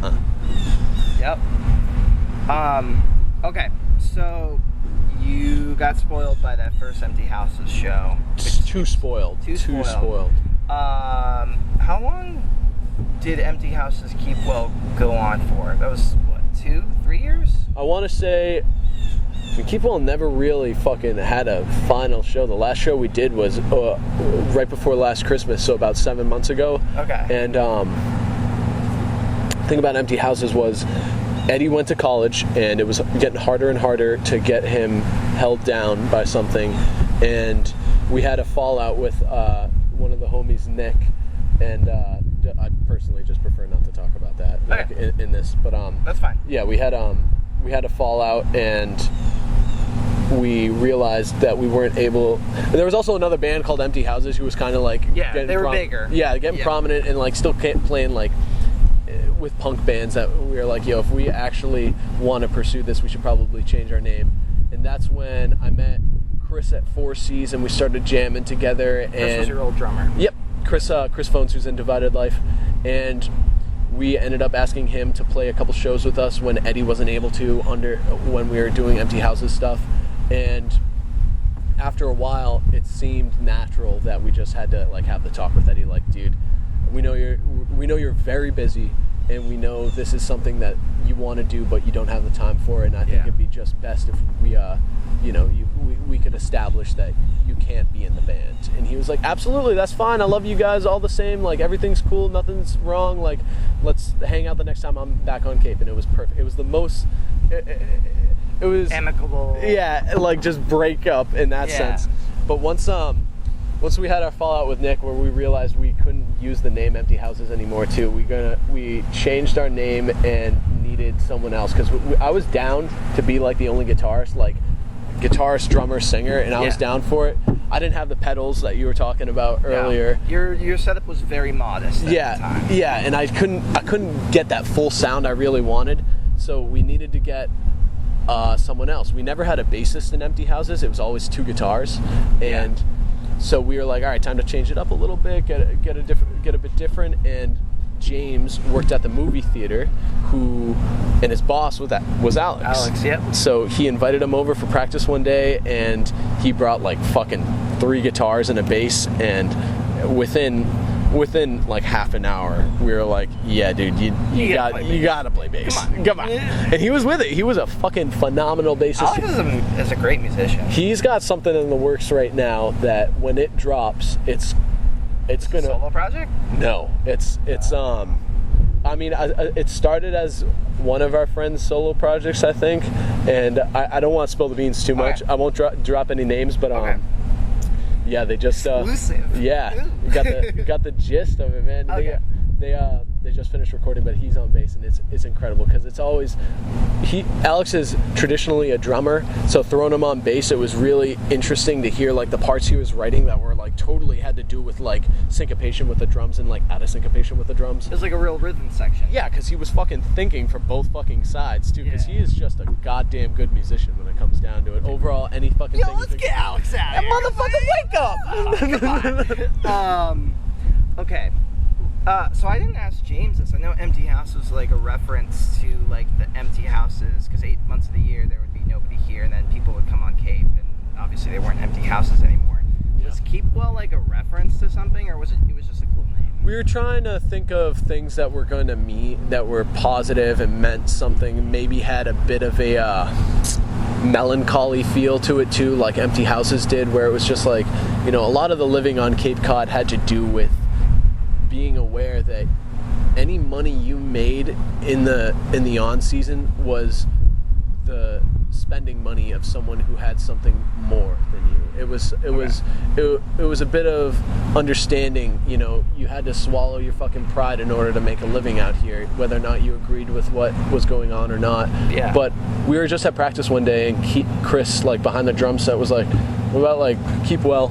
And I always saw it as like the end of a letter, like a goodbye letter or something. That's why there's the period at the end. Exactly. Okay. Exactly. The period is what really makes it. It's like keep well, no, keep well, period. And let me tell you, every fucking show we got on, they put us on without the period. I was like, you guys, no, you're missing the point. You got to put the period. And like, poetic. We pissed off so many heads because I thought it was really important to me, because I was like, damn, we really need that in here. And like, luckily the rest of the members of the band were like, yeah, it is kind of important with what we're going for. But goddamn, dude, everybody that made a flyer, be like calling up the people who made the flyers, like, yo, I hate to say you fucked up, but hey, you fucked up.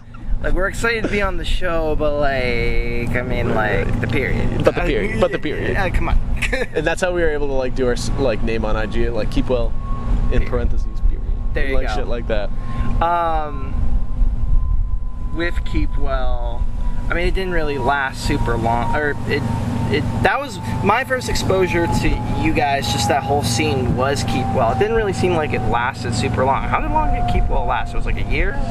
Well, under the original lineup that we had, I want to say it was like we were going probably on a year and a half, 2 years. And did you guys play a lot of shows? We played more shows than Empty Houses did, for sure. I mean, we had, I don't know if I'll say that, because Empty Houses played a lot. We got involved with the Wareham scene down there, and heads who like, we just got lucky and like reached out to some head, and they started putting us on like shows on like actual stages and stuff like that. It made us feel like actual fucking like rock stars, in a sense, where you were on a stage, you were playing with bands that had heads screaming the lyrics to their songs, and like it seemed like adamant fans at the time. Little did we know it was just like the type of inclusive punks that we were just talking about, who were just kind of looking for a sense of conformity in some sense. And I'm not saying that about everybody, but a lot of the fans who were going there, it was almost like it was a real like only like last ditch rebellion type thing, where it was really a last hurrah. Yeah, exactly. Last hurrah of adolescence and like angst. And even some of the heads I know now who are like involved in a lot of those bands like don't take the same ideals seriously. They already like got like real fucking jobs and like kind of died down and shit like that. Yeah. But we got lucky with those shows, and then they kept putting us on because they knew we were just Empty Houses 2.0, however you will. And the thing that always fucking struck me as just outlandish was we only put out a fucking demo. Yeah. And like that's what they I was surprised. still kept booking us. And Yeah. it wasn't until like later in Keep Well where we were like, all right, we need to release new music because the same 4 songs are getting fucking old. And we had written more songs, we just never recorded them. And we would play those live, so it would fill out the set, and we always did covers, and it was wicked fun because we'd pick like covers that would get people fucking going. But do you remember what covers you'd play? oh Jesus Christ, we did it was always like half-assed covers of like, I remember I found a video the other day of like Mississippi Queen we did because that was fucking heavy as shit. We did a Slint cover. You did Slint? Yeah, we covered Slint. Good Morning Captain? I can't fucking remember the name of it. It was like track 2 or something. But we covered Old Grey once because people wanted us to do like old emo songs, and we covered Vulcan Death Grip by Old Grey, and that felt like so fucking surreal doing that. We did like Sabbath, we did Arctic Monkeys, we did I really wanted to do like Cage the Elephant songs, never could get people to do it. I really wanted to Nick wanted to do a lot of like old emo stuff too. I fought so hard to get like a My Heart to Joy song on the set list, and it just like never ended up happening. But as Keep Well, we were mostly sticking it to the original songs. Okay. Yeah. Okay. Yeah, so maybe we can talk about that, the lack of Keep Well output, because it seems like, I mean, obviously the only song I can find under the Keep Well name that's officially recorded is Oda Banga, which I really love. With Empty Houses, I mean, I talked about in this last interview, but I mean, my favorite Empty Houses and Keep Well songs were Oda Banga and Lipstick Stain, which I think is, Lipstick Stain is like classic. That was something that, yeah. In the canon. If we want to consider it a canon, like, definitely Lipstick Stain is like top 5. Yeah. Like songs that you guys ever made. It's out like, of the 5 songs. Exactly. Exactly. You guys are basically like just that old like hardcore, like, yeah, they like put out 1 7-inch, but like it's like kind of legendary. Yeah. But Lipstick Stain is definitely like up there. It's one of the best songs you guys ever made. And then Oda Banga was the only other one for officially put out. Is there a favorite Keep Well Empty Houses song that you have? Yeah, it was. I mean, out of all of the ones that we did, definitely Lipstick Stain had some sort of resonance with people as like one of those sad ballads that just like fucking people understood and felt and like could relate to. Yeah. And Christmas Tree Song was definitely one that like, that one's cool. Yeah, people really, really, were able to sing along and have everything just like that. Like a band should have like sing-songy lyrics. And it's kind of funny because you guys have this. James has this lyrical theme where it's like songs that were like Christmas Tree Song is almost a perfect example because like you hear that song Christmas Tree Song. When I first heard it, I was like, okay, here we go. It's like gonna be, you guys like wanted to put out like a Christmas themed song or whatever. But then you listen to it, it's like, oh, this is actually like a very serious, like relates to like a worldview, like deep song. And a lot of your songs were kind of that. I mean, especially Oda Banga was that for sure too. It's a shame about that song because we. Yeah, I was gonna ask about that because it seems when I talked to James about it, James was like, oh, I hate that song because it reminds me of that period. You guys basically weren't getting along. Yeah. And I wanted to ask you, James gave his perspective, but I wanted to know your perspective and like what was going on with you at that time. So that song, it's not like a reminder to that perspective for me, but it was when we started realizing James was like kind of shifting away towards it. He was starting to say like like doing Empty Houses and Keep Well was hurting his like actual voice that he had like raw, like real talent with, and attributed it to that, attributed it to cigarettes, attributed it to like others. I don't know, but it was whatever he wanted to say, and like you have to respect what people are saying in that regard. But I remember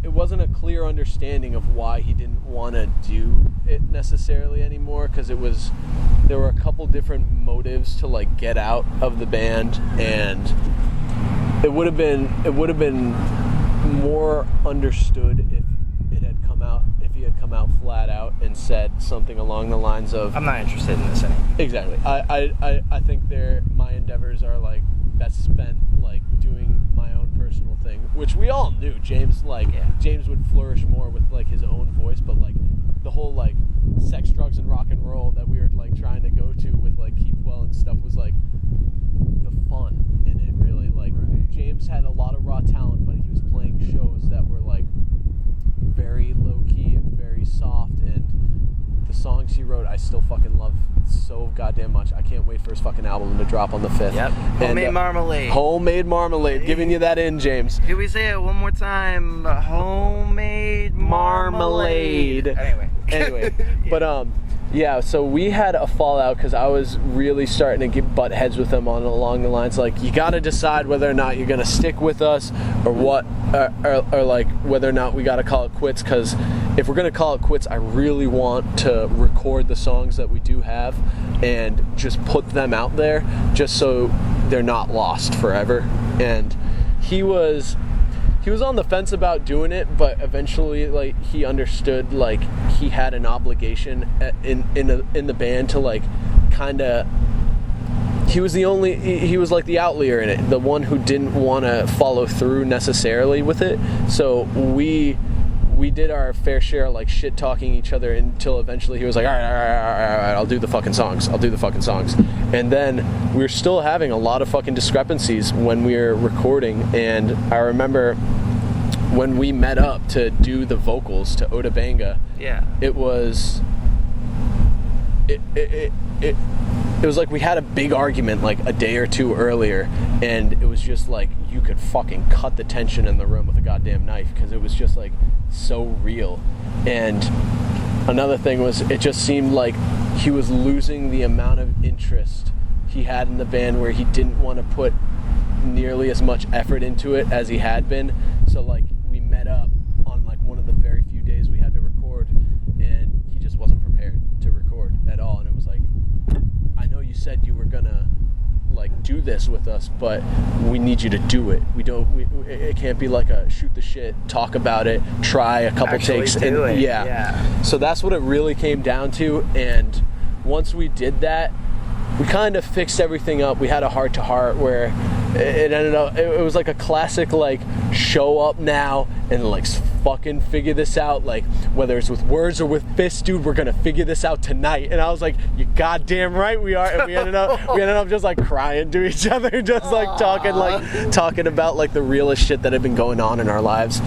And it was a matter of us not being vocal enough with each other. You guys are young. Well, I mean, fucking 22 is like kind of, yeah. I mean, we're still fucking young. Yeah. But we just really weren't putting into words the feelings that we were having. So once we came to that conclusion, we were able to be a bit more vocal with how we needed things to be done, and we decided to like keep trying. We understood that everybody had their own endeavors, and they needed to do that with, you know, however amount of effort that they wanted to do it in. Chris especially. Chris had been working so fucking hard with Divided Life for the entirety of like a year or two before I knew him, and then like Divided Life started blowing up and they started hitting a tour or two, and then they started getting bigger fucking shows, opening for fucking real fucking bands that had like a lot of following. And then it was right around all of that. We got Chris to do some drum parts. We tracked all the songs, and at one point we were just trying to write more so we could have like an actual album, because that's what the conclusion was. We had enough songs for an EP, but we didn't want to drop another 4-song EP that we'd sit on for another fucking 2-3 years. So we were trying to write, and then Chris came to a conclusion where he just couldn't do it anymore when it came to it was very unclear too with like the wording he used it for. But he basically said, I need to stick with Divided Life right now, where we're writing a lot of stuff and getting a lot more traction, where we need to put all of our focus into it. And we were very understanding, because Chris was going through some something along the lines of like a sobriety stint, and we were all being a bit reckless at the time, and we respected it. And you know, we'd get to practice and like chug a bunch of beer and like fucking write a bunch of songs and practice real hard, and it wasn't sitting too well with him, especially with James, when James was like trying to be sober too. So we were doing our best to project that like we would be understanding, and then we just never heard from Chris again.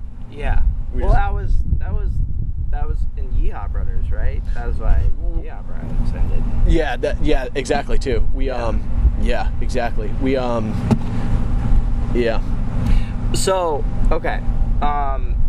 So you never recorded those Keep Well songs that you had? Oh, on the contraire, my friend. We recorded them. We have them. They're sitting in Alex's computer. We have we have 3 songs that we just never released, and they're like the Twinkly one, the one we play after the Twinkly. Is that Synesthesia? Yeah, Synesthesia, Mollywop, and this last one, the last song we wrote, White Streetlight. And White Streetlight. Okay. That was the biggest letdown for me, was White Streetlight. Getting back to the question prior of what was your favorite, song you guys did, it was White Streetlight. It was the one I felt like we had. It was fucking dumb long. It was like as long as Oda Banga, which I never really enjoyed how long like some of the songs were turning out, because I'm always been one for like grindy songs where it's just like a minute and a half done. Well, evidenced by Court Date. Yeah, exactly. Songs are super short now. Yeah, which is fucking fun. But we wrote a 5-minute song where I felt like it deserved. It was the first song I ever wrote where I was like, it kind of deserves to be 5 minutes. There was a lot of parts. James had real fucking lyrics to it, and he only had like 2 verses to it that never really got past that. But it was a song that I was very proud of, and all of us worked really hard on. And it was also like Chris, Alex, me, and James. We practiced.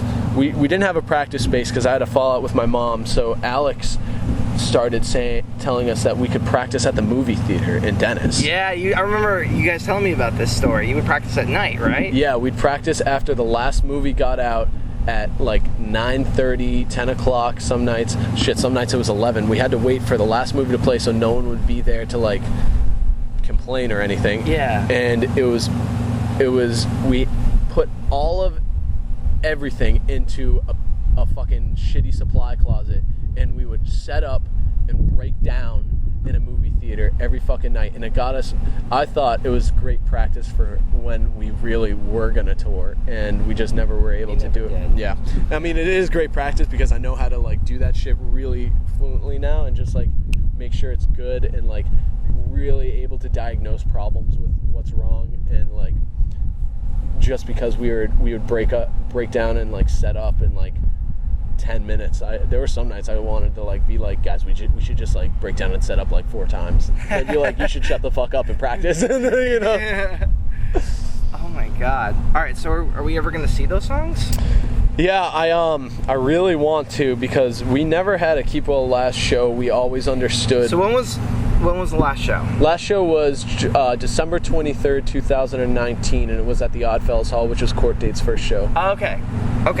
So for some reason I thought it was at the Chess Company, or it was at the Puzzle Factory. The Puzzle Factory. We did do a show there, and it wasn't the last one, but definitely like one of the last ones, probably off Cape, that we would ever do. And you guys just never even really talked about it. You were like, yeah, this is over.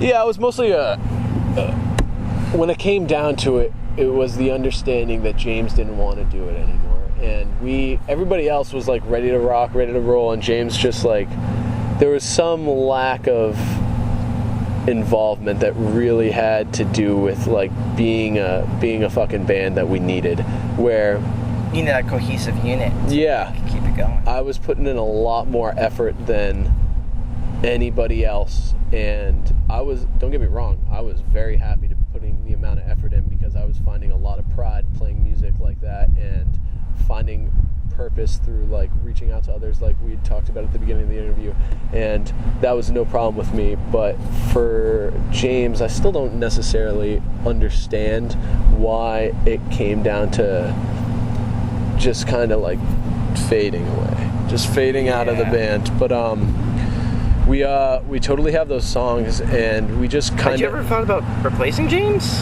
Yeah, we talked about it. we talked about it a lot, and because we understood he had better things to do, so when we brought it up to him, it was not a pretty scene. He was like, you can't use any of my fucking lyrics, you're never gonna, like, you can't replace me, I'll do this, that, and the fourth. Like, it was just like, damn, it was just some shit that, like, didn't make sense for at the level of, like, fame we had, which was the Cape scene, that's it, you know. And it just didn't make sense. But we talked about just like doing it ourselves and like singing it ourselves. But when it came down to it, we really wanted to have like James be a part of the band and have a voice in the thing that he took pride in at one point in time, and demonstrate that by fucking like showing the fucking everybody, like, you know, what we were about and like what we could do. Yeah. Tonally, sonically, vocally, shit like that. Okay. We were talking about Keep Well. So after Keep Well, presumably it was Yeehaw Brothers, right? Was your next project? Do you have something in between that? Well, it was as we were just talking about, James was having fallouts with the band, and that had been happening for a while, and essentially put the band on hold in some senses, where I still wanted to play, and I had a couple screaming parts on the Empty Houses, like, little demo, and that was fun, and I definitely wanted to pursue that more. So me and Chris were like, let's just start jamming and like see where it goes. And we started writing some fucking nice, short and sweet, fucking dumb songs where I was like, this is it, we gotta do it. Yeah. And there was a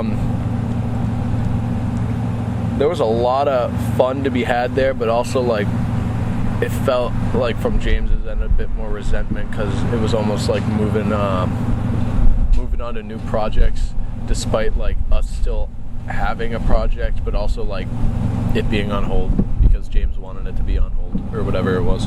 Okay. But essentially just that we were doing it during Keep Well. We did a couple. I booked a couple shows, and we played, and Yeehaw Brothers played instead of Keep Well, and it was like shit like that, just kind of dumb stuff. But I felt a lot more powerful, dare I say, in Yeehaw Brothers, because it gave me more grip on the reins of what to do musically, as well as how releases go. It's very, very, it's hard to say, but it gives you a better sense of what you want when you only have two people to work with. Yeah. Especially when the other person in your band is just as involved as you. I remember when we recorded the Yeehaw Brothers demo. Yep. I wanted to do it in a day. I wanted to record all the songs, get all the drum tracks, finish it, mix and master it, like start at 9, release it by 9, like 12 hours apart. And I told that to Chris, and he loved it. He wanted to do it harder than I did. I remember like I was having trouble mixing it, and he was a bit upset that we couldn't do it right on time that we wanted, but it was so nice to be in a project with someone who wanted the exact same thing as me. You're cohesive. Like, yeah, exactly. Far as like as cohesive as we could be. It was so sweet to like feed off ideas with each other and just have it just like ping pong back and forth, like with no disagreements, no disgruntlements at all. Yeah, which is in contrast to something like Keep Well, where it seems like you're probably beating at a dead horse to just keep the shit moving in some way. Like, yeah, exactly. That's what it definitely felt like, trying to keep something moving that you know is probably on its last leg. Yeah, and it's interesting with I think, I don't know if I talked about this with you or with James or somebody else, but Yeehaw Brothers was interesting because it wasn't what I expected when I listened to that album, the first Yeehaw Brothers, and only, I don't know if you'll do it more in the future, but the Yeehaw Brothers album is interesting because I saw you guys live, and I kind of got the gist. It was like, alright, you guys are like a hardcore band or whatever, blah blah blah, whatever. So I heard that you released an album, and I was like, I was going to go listen to it. I was like, okay, here we go. It's going to be like, you know, another hardcore album. The songs are like 20 seconds or whatever, and like you're screaming and all this stuff or whatever. And it actually wasn't what I thought it was going to be. Because? So first off, you had all those synthy parts in it. And So that was the first part that kind of threw me off, because the first album wasn't like a blah, blah, blah, blah, blah, blah, blah. It wasn't your live show at all. It was like completely different. So that was the first thing that kind of threw me off about it. Your guitar tone on that album is God awful. I was just about to say, is like not super great. I don't know if that's something that you did on purpose, or if that was something like I didn't know like good pedals to use, and we were just like throwing it. Well, like when we were recording it in that day, I had tube screamer, like a micro tube screamer. Okay. And that was it. I think I didn't want it to be too. I liked the sound of it being able to articulate the notes to some extent, but I didn't know how to tone it in perfect. But I knew that tone was good, and then when I recorded it, I was like, that sounds like dick. I just gotta fucking like make it loud, I guess. And that's that. Well, but that's what I kind of almost liked about it. And it's like your vocals are like, I describe it as like, they're almost like chicken-like vocals, where you're like blah blah blah blah blah, like that. So I was like, in contrast with like Chris, who was just like doing all these blast beats and everything, I was like, whoa, this is like not really what I expected. Like, it was just different because, you know, I listen to a lot of hardcore and like all those like 7-inch stuff where it's like 3 songs or whatever, and one of them's like, yeah, I lost my cigarette at the party or something, or, you know, like, but it was like all this like synthy stuff, and like you kind of doing this like stuff that was like different. Like, was it a calculated thing to do the hardcore thing kind of live? Because I know you guys were inspired by like Today's the Day. It's like, yeah, we covered one of their songs. Yeah. Was that kind of on purpose, or when you went to record it in studio, was it like what was like the mindset during that time? Well, first there was no studio. It was all Chris's basement. With Whatever. Yeah. But no, I knew I wanted. That was right when I was really getting into like a lot of Orchid, Jerome's Dream, You and I type old fucking like old Skramzy stuff. Yeah, like Portraits of Past and like all those motherfuckers on Ebullition or Ebullition, however you say it. But, whatever. And I really wanted to just like have that.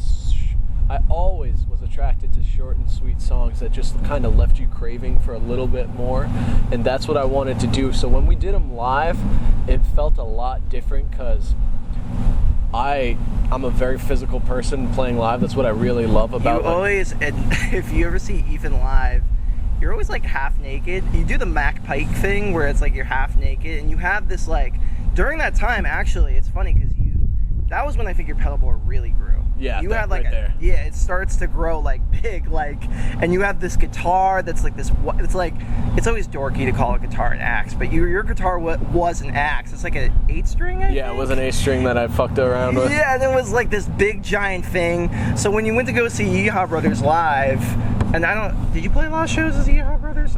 We played a good decent amount. There were some awkward ones and there were some really good ones, but we mostly just played. We started off playing free plays. Yeah. And then like we got our first show because Greta was like, "This is fucking the best Cape music I've heard in so fucking long." Got that in. It was really funny because like even just like half naked, you had your hair longer at that time. Yeah. And you're just like blah, blah, blah, blah, blah. And it's like the shorts. You have the Henry Rollins like really like pink shorts and like. That was something too, because when me and Abby started dating, she was a fashionista. She did modeling for a long time and was really starting to get me more involved with, you can dress however the fuck you want. It doesn't matter what people think. And I really needed someone in my life like her to tell me,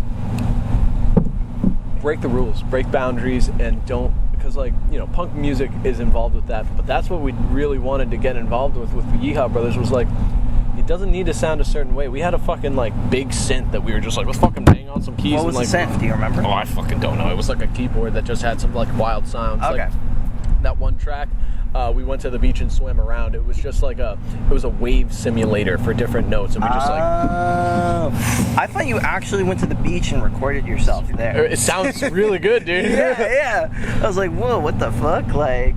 Yeah, but definitely live, when I started wearing like a lot of much more revealing clothing, it was nice because I really wanted to just always kind of I always wanted to do a show naked, and I was just never gonna put my drummer through like looking at my back balls and my ass crack for the whole fucking show.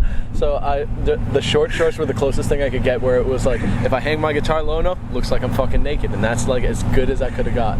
I'm sure there was there kind of blowback like to that kind of style where people were like, what the fuck is this, like, or what people? No, people it's fucked up, honestly, because I knew some heads who just like immediately just like took the look, and just like they'd never seen heads like that revealing around here, and like being a bit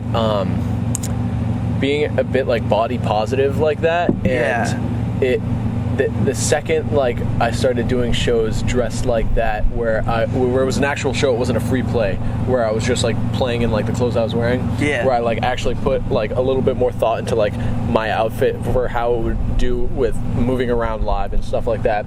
People just immediately, like, there was one head, I'm not dropping names or anything, who the exact same outfit I had, essentially, where I was like, wait a minute. And don't get me wrong, it's very nice to know. It's nice to be. It's flattering. Exactly. Yeah. And what is it? What do they say? Imitation is the best form of flattery. Exactly. Yeah. And that, it just made me realize, like, some people are actually paying attention to what we're doing. Yeah. Like in the right ways. Where, and don't get me wrong, like, you should totally think for yourself. But if people are willing to like copy styles and stuff like that, it means people are paying attention. Whether or not they like it or not, they're paying attention. Especially in the punk scene, where I feel like, it's like wearing all black. Yeah. We got like the black pants or skinny jeans or whatever. Like, this is like our only style. So it's funny, you were abrasive with your music in the sense that you guys were playing blast beats, and you also had this like really big pedal board, and also you had like, do you have Marshalls? What did you have? No, I was always borrowing amps, honestly, because my amp was never loud enough for like some of the shows that we started playing. Like, I used my Fender Frontman forever, and then Alex lent me a PV Valve King, which was what I played for a lot of Yeehaw Bros, and then I bought a solid state B52 head and 4x12 cab, which is what I actually started playing with, which is still the amp I use today. So, added having stacks, and then added to having an abrasive look with it, it's certainly, especially within the Cape Cod scene, because it's so small, like, it's definitely going to make like an impression on it. Exactly, and that's what we wanted. Whether or not people hated us or not, it was just like, if you're willing to talk about us, any recognition is good recognition, as we put it. Yeah. So, okay, you had that album come out, and then you had a couple releases after that. You had the Agra split. That was fun. Yeah. Did you record that in a day also? Yeah, we did that before a free play, because Agra's out of Vermont, and they were wicked cool, because I saw them, I was like, holy shit, there's a grindcore band from around Cape right now? Yeah. And I didn't know James Rosado at the time, the sweetest motherfucker in the scene, I swear to God. He, I didn't really know Eaton that well, but Agra came down from Vermont, and they were just like weirdo, like farmer grind kids that were like, we drive across the country and play like grind fest for like $20 and like just enjoy it. And what are those people doing now? I feel like they dropped off the earth. They moved to Vermont, and they book shows. They book fucking Siege at their house. Really? Yeah, and they invited Court Date to play a fest, and then coronavirus hit. But it's Chris and Dominique, and they had a kid, and they just been laying low, trying to be good parents right now. Yeah, as far as I know. Yeah, and so you had that split. You recorded it in a day, and then I think it's 3 songs we're most proud of was the next release after that. Yeah. And that one is interesting because it's almost kind of different than the other ones, because we were talking about how the first album, the tone on it is kind of shitty. Yeah. That one, it felt like you were like a little more confident. It felt like you kind of like more were like, felt like you knew what you were doing more on that one. For sure, because I was and the songs were longer. Yeah, a bit. The first track of that, the amalgamation of everything that ever was, that's my favorite one. That was probably my favorite one too. Yeah. It was I got really confident with recording, because once I did the first release, it was like kind of acknowledging the fact that like it's possible to do this DIY thing and have it turn out the way you want it to do. That was when we did the Agra split. I I was working with them, and I was like, this is how I record, like, let's try it. And they're like, oh, no, this is how we do it. And I was like, all right, I gotta learn how to do this as a recording artist. Yeah. So, like, take other people, like, remain neutral, like what we were talking about prior. So I did that, and it turned out phenomenal. And I was like, all right, this is it. This is, like, real, like, their real grind, and that's what I want to keep them true to that. And it just ended up working perfectly. And then with the 3 songs we're proud of, it was more of a, we don't have a day to just record it. We have, like, a good, like, couple weeks we can take time and still hash out the songs and stuff like that. And that's what it came down to, was just, like, being able to, like, really go home and just, like, sit with my headphones in and, like, dial shit in and be able to say, like, this is what I want it to sound like and this is how it's gonna go. And I'm just so grateful Chris is just, like, was such a good fucking drummer. We didn't need to really give him a click track or anything. We tried, and it just phenomenal. Yeah, he's Divided Life with what they're doing now is just so fucking. It's so sick to see, like, the fucking style of shit. What was your setup at that time for recording?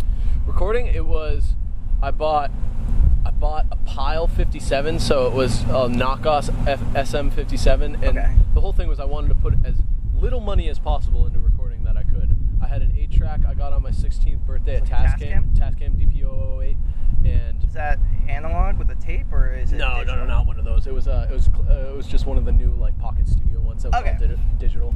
So we had that, and I bought a very, very, very cheap Chinese room condenser, and that's what we used on the drums and the vocals, because I could never, like, when I did the vocals, I never did it like guitar at the same time, and it always, like. Did you record them live? No, we did drums. We'd hang the cheap, like, $10 room mic over the drum set, and then put the, like, $7 pile on the bass drum, and then, like, that's how we did it. Oh, okay. And then I always did DI. I never recorded through the amp. Because that was, like, that was stuff I wasn't confident doing yet, because I'd never really done it. The only thing I ever really recorded live like that was Dominique's bass for the Auger Split. Okay. Where it was like that. Interesting. Okay. So with Yeehaw Brothers, unfortunately, I don't know if you want to talk about it. I know you and Chris had a kind of split. The story that I was told through somebody, I mean, you can have your own you obviously have your own perspective on it, so if you want to tell it. But from what I was told, Chris basically one day was like, yeah, I have some really good opportunity in Texas. I'm going to be playing with, like, Andy Hurley or something, and this is what I want to do, so fuck you, bye. And he blocked you, and then he left. Like, was that pretty accurate, or, like, what happened in your perspective? Yeah, I was very, like, because it had to do with, like, right when he was cutting out from Keep Well too, and it had to do totally with how we were presenting ourselves as bandmates too, and, like, the whole alcoholism too, like, involved with, like, all of our lives, and he wanted to get out of that, I think, because he really wanted to devote his attention to Divided Life. Yeah. And I respected that entirely. I was looking forward to, still, like, just conversing with him and, like, talking about, like, Divided Life and, like, just, like, playing chess like we always did. Yeah. And but now he I don't know, it was a little weird, because he made it seem very open-ended and bright for the future of, like, just a friendship. But then, yeah, he totally just, like, blocked you. Slightly, like, just stopped talking, and then one day he just wasn't there anymore. Damn. Yeah, it was fucked up, but I don't know, different strokes for different folks, man. Sometimes it hurts, but at the same time, it's like, if that's what's gonna make him a better person and that's what he needed to do, like, I really am not, I would never be one to stop that, because it just comes down to, like, what you need to be a healthy human being, and when it, like, you can't say you're a good friend and, like, also hinder somebody's best intentions, So I really had to, that was something I really had to learn how to deal with and cope with, was just understanding if he doesn't want to be involved for this reason, that reason, whatever reason, it's his choice, and you gotta respect it, because it just comes down to, like, what he thinks he needs to be to be a better guy, I assume. I've seen him at shows and stuff like that, and, like... Is he still around here? Yeah, he still lives at the same spot, I assume, but I've seen him at shows and like, I don't know, it's just weird. Don't really talk at all. And I don't know, definitely miss playing music with him because he was just such a he's a great drummer. It was one of the very few people I felt like an actual connection with, just playing wise. Like, you are always able to feed off the ideas and be just like funny as fuck with each other for no like just be goofballs and just have like, that chemistry and that connection is like very like rare. Yeah, that one song on the Auger Split that uses a sample from Moral Oral. Like, we just used. I forgot about that. Yeah. We just like, we're like, that would be a fucked up sample to use. Yeah. Oh my god. And I think you played with Divided Life a couple times, right? We did once, and it was a show I booked for. Okay. Is this the story? Is that the one where the guy broke his leg? Essentially. Oh my god, that's my favorite fucking. Oh my god, when he just like. This guy from Divided Life just broke his like leg while they were playing, and he slipped on like water or something, and then that was just like the show was just done, and they only had like 3 minutes into the set. It was fucked up because it was a big one, because they told me they would never do a show like that, and they were only doing it for me because it was a good cause. I was a good friend, and they liked Yeehaw Bros. Yeah. So we had them on. We were doing it as a benefit for the Independence House, which is a women's shelter on Cape Cod, one of the only two. Plug. Yeah. They're phenomenal people. If you are listening this far into the interview, I highly implore you, check them out and donate something. I can put in the bio. I'll put. Hell yeah. Yeah. But yeah, we do that. Everybody's moving around, having a good time to Yeehaw Bros. Second to last, Divided Life, last band goes up to play. They play something off their album that is no longer available from where we are, and like just to get people moving and like get them to like you know, just get the crowd going. And then they start playing stuff from their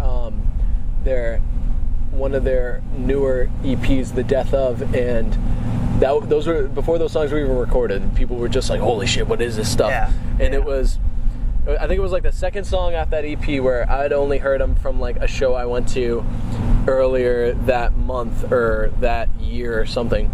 And yeah, I'm just pitting around. There's like one video that was like floating around that's not around anymore, but they just pitting around, and all of a sudden you see Kenny just like fold. Yeah. And no one knew what was up, but you can hear his shrieks over the music because his kneecap popped out of place. And I remember like once, like I think their bassist tried helping him up and he just like couldn't get up. And after that song, I went over to him and like just holding his hand and like being able to just try to calm him down while someone called an ambulance because he thought he'd broken his leg. And he was wearing like some pretty, they were like decently tight pants where you could see his kneecap on the side of his fucking leg. I had no idea about this part. Yeah, they cut his pants off, and I remember they're like, you should not look at your leg because they don't know what they're dealing with either.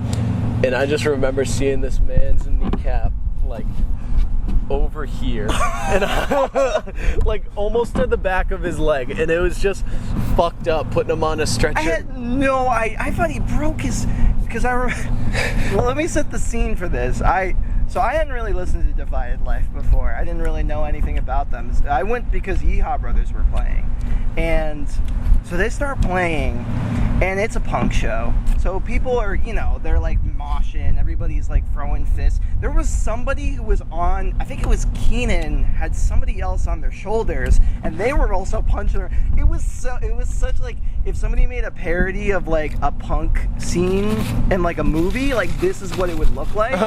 So I remember laughing the whole time, being like, this is like so ridiculous. I started laughing when he starts shrieking on the floor. Everybody's like, you're such an asshole. But the reason why I was laughing was not because of the kneecap. I was laughing because the guy literally slipped and like broke his kneecap because he like slipped on water. It wasn't because of the people moshing, which is like the ridiculous. And I remember like, so that's why there were so many people like freaking out. I was like, this is like, it's so ridiculous. I didn't know about the kneecap thing. That's so fucked up. It was wild because like all it took was like one wrong step and it happened. I just remember being so fucking scared for my buddy because I was like, yo, my buddy broke his leg at a show I booked. I feel wild right now. And then like I saw him like the next 2 days and he was like, yeah, it's fine. It's fine. They popped it back. They popped it back, and I just gotta take it easy for a couple weeks. Oh my god, dude, that's fucking. Kenny's the fucking homie. Do you still? I mean, they weren't mad at you or anything, right? Or they were just No. Oh, okay. They were more mad because the members of the band weren't sure like how it happened, but they thought like a bunch of our asshole friends who were just like fucking throwing people like threw somebody into Kenny and just like snapped his fucking leg or something. Yeah. And then like we watched the video and it was just like a wrong step, and then before we know it, he was on the floor. Damn. Yeah. God fucking damn, dude. Okay. So it goes. So Yeehaw Brothers happens, and then you had In Ye We Ha. I think that was with John, right?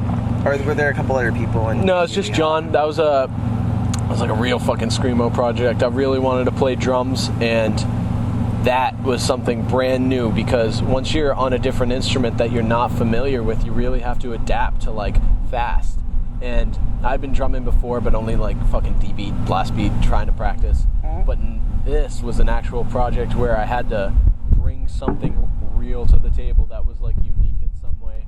And we have our demo recorded. We recorded with Mike of the Zookeepers. Okay. And he's fucking around all the time now. But we recorded with him, and we just haven't put it out yet just because there's some things we just want to revise and possibly do over, but it's a bit more difficult when we're living here now in the drum set because we've never been one for studios, like because it's always just been like kind of that DIY ethic where it's just like if you can't do it by yourself, why do it? Yeah. So we have it. It's ready to go. It's beautiful 2019 Screamo, Cape Screamo. So yeah. It's something I'm really proud of, mostly just because it's a new instrument I had to learn and pick up, and like I've never been a drummer, and now I'm a drummer. Dude, I recently picked up drums as well. And honestly, like, I wish I could play drums now. I didn't bring my drum set down, Cape, but I love playing drums. It's like so much fun to do, and it's just like when you get that like rhythm just right, it's just like the most funnest thing to do. Especially with like if you're vibing with other people who like once you just have that syncopation, you're like, I'm doing it. I'm doing it. And you know, the whole thing with drummers, you know, it's like, you know, you wipe out one guitarist, like the scene's gonna be fine, but if you wipe out one drummer, 4 bands are out of commission just because like, you know, like nobody really plays drums at all. So like, man. But In Ye We Ha, Yeehaw Brothers was kind of I should have asked, what was your favorite song doing Yeehaw Brothers or In Ye We Ha? Sorry. That's okay. Well, for Yeehaw Brothers, the favorite song we did was probably Shucked. I like that one. It had like a fucking gnarly breakdown. And then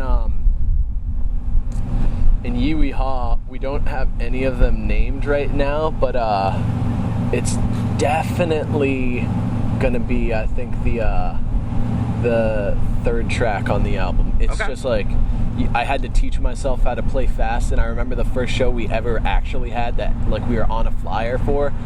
Remember, I was like, I need to be sober. I'd had a bad show, like where I was like, you drink too much and you're like, whoa, I practiced really hard just to fuck this whole show up. And it was drums, so I wasn't willing to take any risks. And I just remember like playing the song faster than I've ever played, like a riff that like took me so long to get like practice wise down, and we just played it so fucking fast where I was like, holy shit, this is what like being a fucking good musician is about, you know? God damn, dude. Any kind of timeline for that In Ye We Ha album anytime soon? I would like it out by fall. Okay.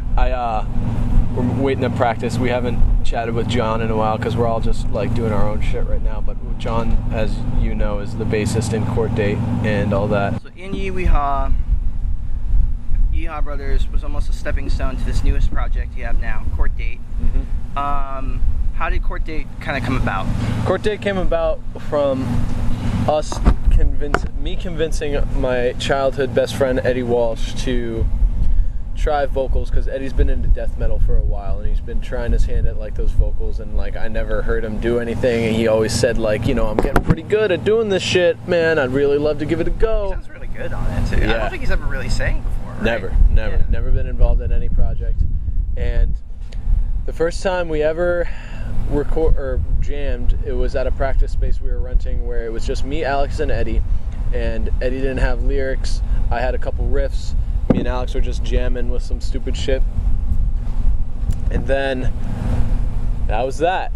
And I woke up the next morning to a phone call that was from one of my other good close friends between me and Eddie, who had told me Eddie was in a horrific car accident on the way back from the practice I remember you space. posting about it on Instagram. Yeah. And Eddie was in a terrible crash as soon as he left the practice space on Route 6, and he made a full recovery, think whatever you believe in, but after that was a bit seminal, because he knew there was like he felt like more purpose from just a jam, and I completely understood it, because it just felt right and raw and everything it needed to be. So we decided that it was best to move forward as headstrong as we could despite the circumstances, and we started writing, and now we're fucking good to go. It's funny how all your bands seem to be born out of some kind of purpose. I mean, we've talked about it like 7 times in this interview. Yeah. It's funny how the music has that common theme of just like having this purpose, having this thing we want to do. And it's almost weird how it's born out of like tragedy or like some kind of like traumatic thing, and that's exactly what seems to bring you guys together. It's disgustingly beautiful in a way. Yeah. You really need something terrible to happen to open your eyes sometimes. God, yeah, like, you know, the only way we can make a band is if somebody goes through some kind of abuse. Someone almost dies. Yeah. Get something traumatic happen. Oh my god. Okay, so it was you, Alex, and Eddie kind of jamming. Yep. And then John just was like, yo, let me fucking in. Yeah, well, no, we had it was essentially just Keep Well instead with a different singer in a different direction, because John's a crazy instrumentalist. John is... I still have to jam with John. We were supposed to jam last summer, and then it never really worked out. But. Yeah, they just are so good at like fucking everything. Their solo performances leave me awestruck every single fucking time, and the fact that they're just willing to just like jump in wherever and just like play whatever, it means a lot, because John's so fucking... John can jump in with any riff and just like have something of their own ready to rock and roll. I think that's almost why Saltbox isn't around anymore, but I think that's almost why Saltbox was the way they were, because they were like super improv, like just really loud, doing whatever. So it's interesting. I guess that's why it almost worked. That band worked because JP's such a good guitarist and John's just good at whatever. So good combination. Yeah, they had something. I wanna see their solo creative endeavors, like now that they're all doing their own. Yeah. With Court Date, it was recorded here, or? It was recorded at the Coward House, our old winter rental that we had. We set up the drums in the living room, and we had Mike from the Zookeepers just bring over his recording shit, and we just like got to it. It was just like homies hanging around the house. We invited some people over that were just like there to bool and like get shit done, and then before we knew it, it was just like fucking done. And it was like, that doesn't seem right. Did we do it? And then the last week we were at that house. We recorded the side for a split we're doing with Throat Ditch. Okay. And what we have right now is 4 songs, and they're probably the best songs we've fucking ever written, in my opinion. Yet. So far. Okay. You know? Was it going to be like your blues song, your red song? Because that's basically all your songs are just named like some like... We had Mike name these songs. Okay. And Mike has been involved in a project of his own, because Mike's a filmmaker, but he's been reading a lot of old like old court accounts from the early days of Cape Cod and old like journals from like the Pilgrims and shit like that along those lines. Okay. And some of the names, I'll see if I can find them, but they're incredible. This tied by the lips to a pewter engine. 'Twas gold was the bait that tempted a pack of merry boys of us. Oh my God. The dreadfulest thought in the world. These are all just like journal entries from like 1640 or something. And the last one, this day with me, a day of singular distress. Damn. They're all like magnificent and title-wise, I don't know about the songs. They're just fucking hardcore songs or like whatever. But yeah, it's very nice to have. It's weird how you combine that old-timey English with like the new aesthetic of a hardcore song. I don't know, like, it's just such a weird contrast, but it's like funny that you would like name it that. Like, yeah, I thought it was fucking hysterical, but is Courthouse or Court Date, is that like a reference to anything, or like? Yeah, honestly, we so Eddie got a couple charges from that crash because it wasn't a clean crash, as you will. Okay. I won't go too into depth, but right. I'll leave it to your imagination. He had, at least for this interview. Okay. And so he had court one day, and I drove him to court because his car was totaled. And while we're waiting to get to see where we're going, the friend who called me to let me know Eddie was in a serious crash shows up. No reason at all, besides the fact he was fighting a ticket that day too. So 3 childhood best friends, like we all skate together. We've all been hella close for the last 5 years.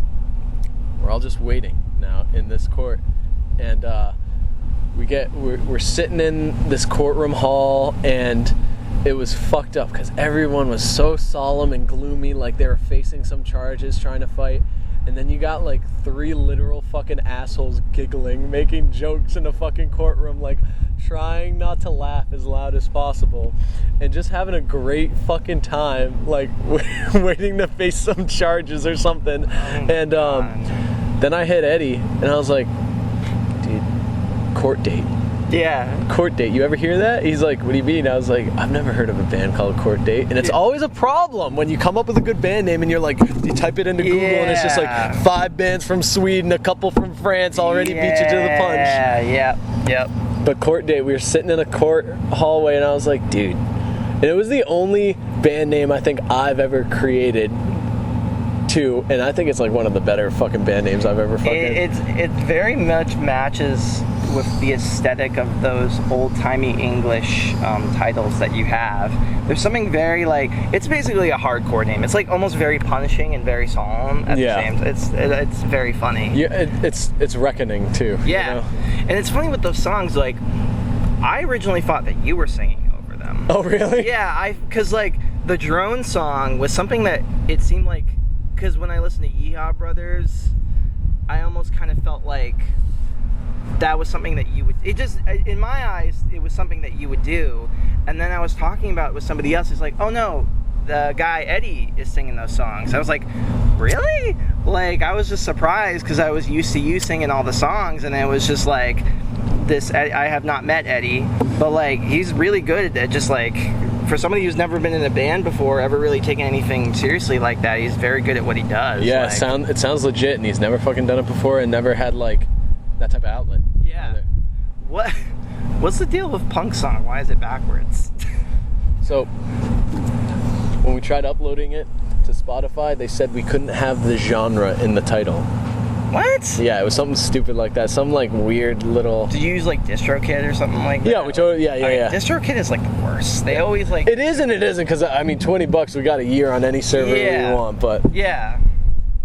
Yeah, but I've had friends who use DistroKid and they like try to upload a song and DistroKid's like, no, you can't do that for like whatever reason. It's like, what the hell? It's like, hard to fight stuff too on Spotify because sometimes they attribute minute or less songs to just being like advertisements or something, and it's like really hard to like post like grind or scram or like screamo shit when it comes down to that.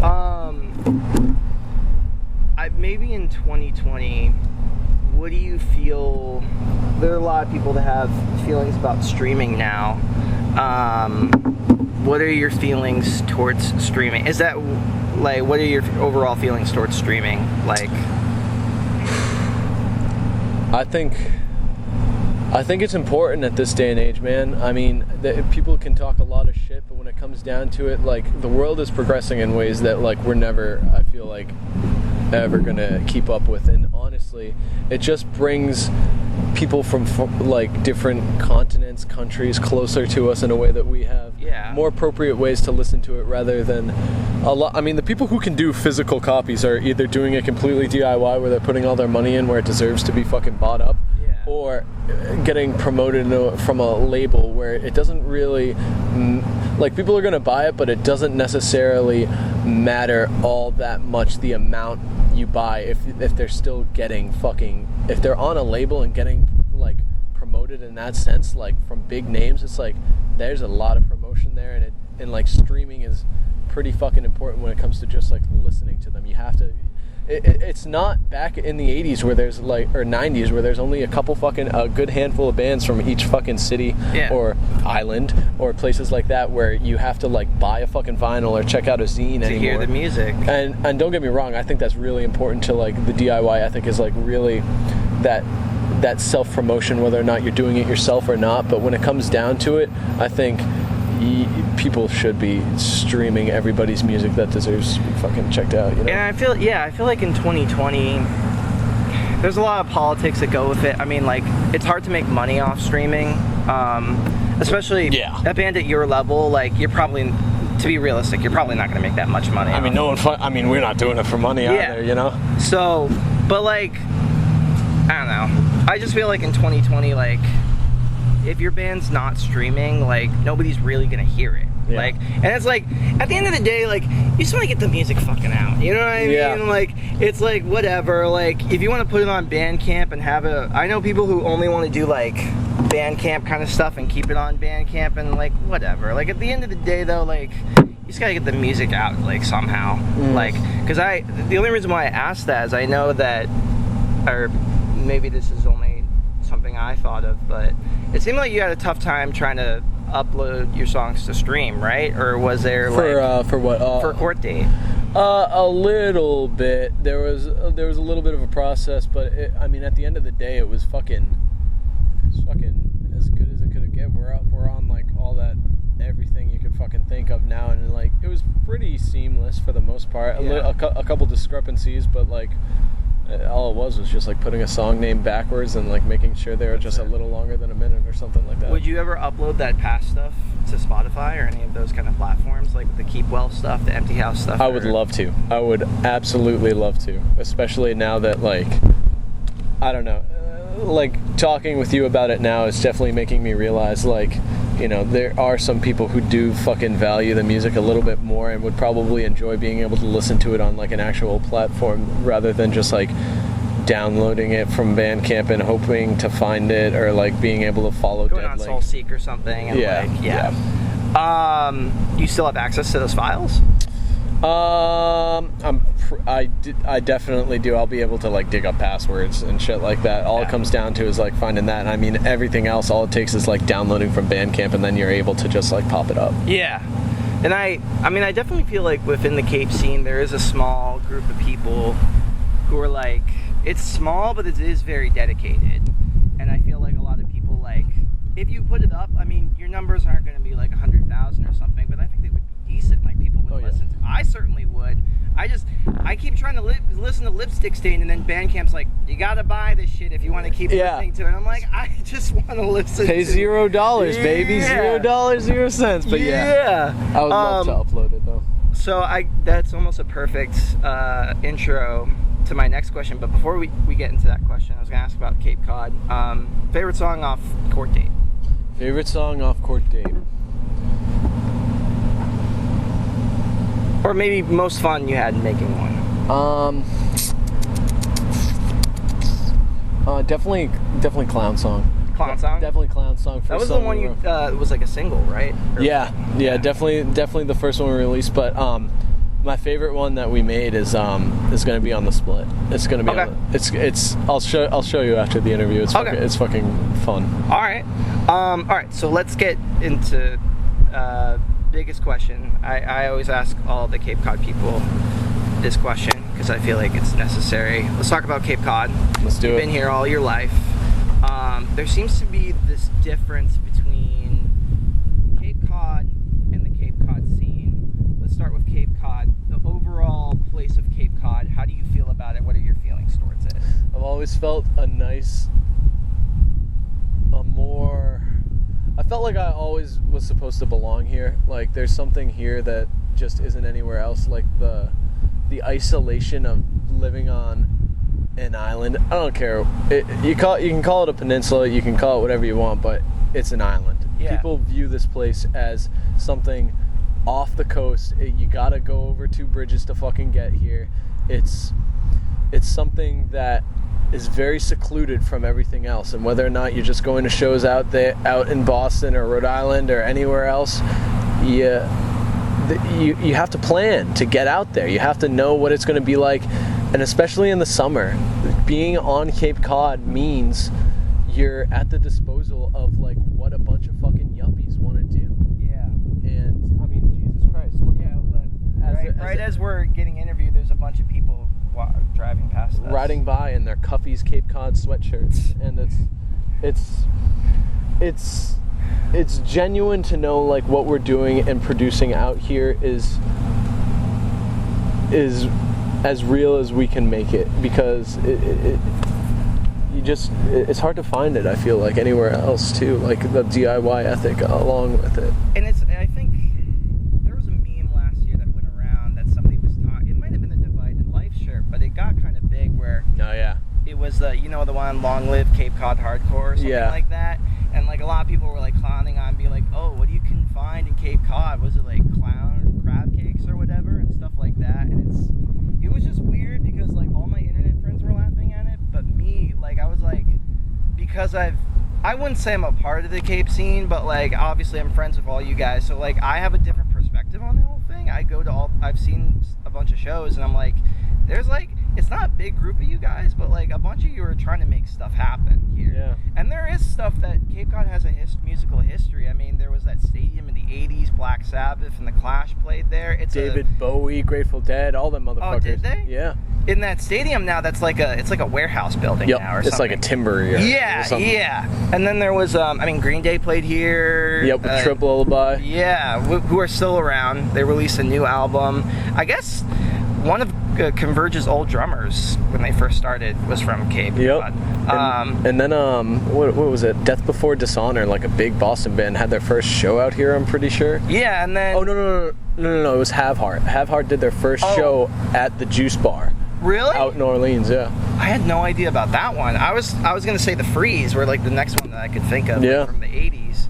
So there is this kind of thing going on in Cape Cod, but it's always been attached with this image of being like a very bougie place, and like, you know, the way my joke is that I've used in the last couple interviews is like, you know, people are just eating lobster with butter covering their hands, and it's like, oh, we're in our rich millionaire houses by the sea or something like that. And it's like, you know, of any stereotype, like, yeah, there is that, but there's also people who are like poor and just like are like, what the fuck, like, I mean, that was what Empty Houses was. It was literally like, you guys were like 8 months of the year there's nobody here, and then the summertime you get dragged in with all these yuppies and everything. It's like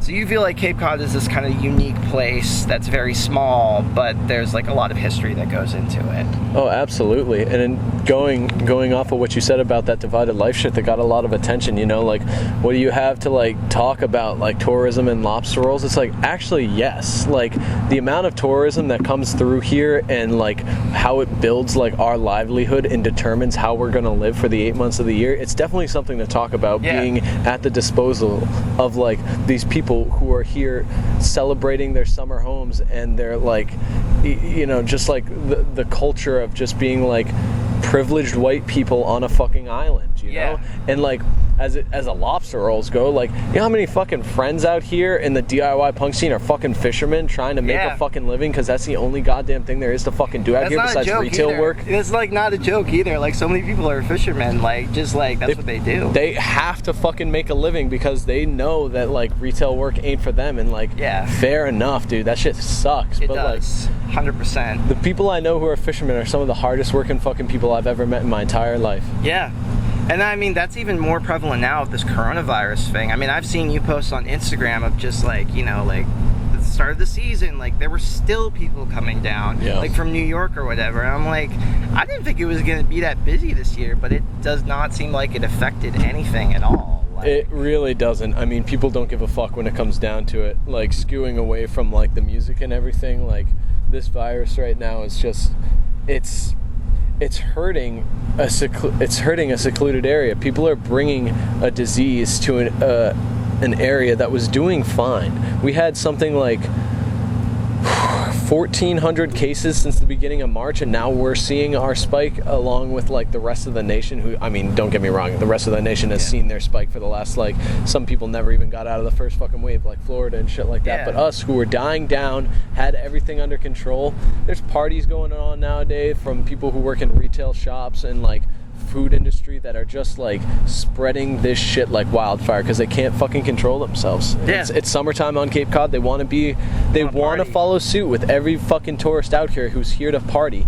And you know, people don't understand. It sucks because like you think the people who live here would be smarter when it comes to like understanding what it takes to make your home a healthier place, and they just want to share the same experiences these fucking yuppies who are coming down here to have a good time are doing. They just want to party with their friends and hang out, and sometimes that just isn't the best fucking way to do it. No, it's not. You can't. You have to lead by example when it comes down to it. And the people out here who are getting people sick, like, it's just not right. I mean, me and you did. We rode with fucking masks in the car over here. We fucking wore masks inside, and it's just like you have to take precaution where precaution is due, and some people just don't fucking give a fuck right now. No.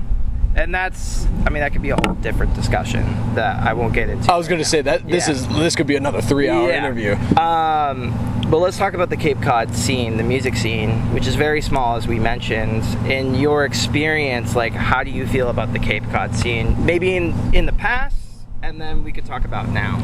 So, sure. I mean, I feel like it was people always hold such like love for nostalgia, and like when it comes down to talking about the past scenes and like what it involved. And don't get me wrong, there were a lot of fucking bands that blew up from out of here that like made it big and like were able to like bring a lot of light to this island. But right now, I think it's perfect. You have some of the most heartfelt people behind the scenes who are doing their best to make everything work well and understand that what we have here is something very, very, very special. And it's not like living in a city.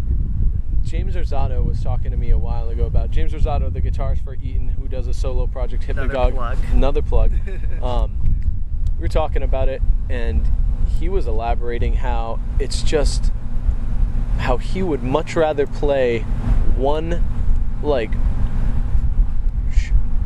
basement show to the heads here than any amount of like packed shows across the country, because there's just something so special and heartwarming about like being surrounded by like the people who actually give a fuck. They're there to support, and they're there not to fucking chase the clout or fucking like just try to be like alternative or anything. It's people who give a fuck about what you're doing because we're so tight-knit and have a general understanding for what it means to have or need an escape out here when it comes down to living in a place that is determined entirely by an outside source, such as tourism. Got you. Is there anything maybe about the Cape Cod scene, if there was one thing you could improve, what would it be? Because I have some thoughts, but I want to hear yours. The things I would improve that I'm trying to is reaching out to more of the youth and telling and like getting in their heads that it's up to them to put on their own shows and do what they think is right. And when it comes down to it, like, no one's gonna do the things you want to do other than yourself. Like, you need to take charge when it comes down to it. No one's ever gonna teach you the thing, give you the tools to do the things you want to do. You have to find them yourself. Exactly, and that can be, you know, you can totally like make friends with the people who are putting on the shows and like understand what it means to like throw a show and do it yourself. But at the end of the day, when you want to do it yourself, you really just got to take that leap of faith into the abyss and just really hope it fucking goes well. Yeah, and that's how I did it. Just booked a fucking VFW because I went to Eaton's release, their album release at the Brewster VFW. I was at that show. Yeah, you understand. Like, you can book out this place for like $200-$300 and just like for 6 hours do whatever the fuck you want. Yeah, it's just like, all right. Yeah.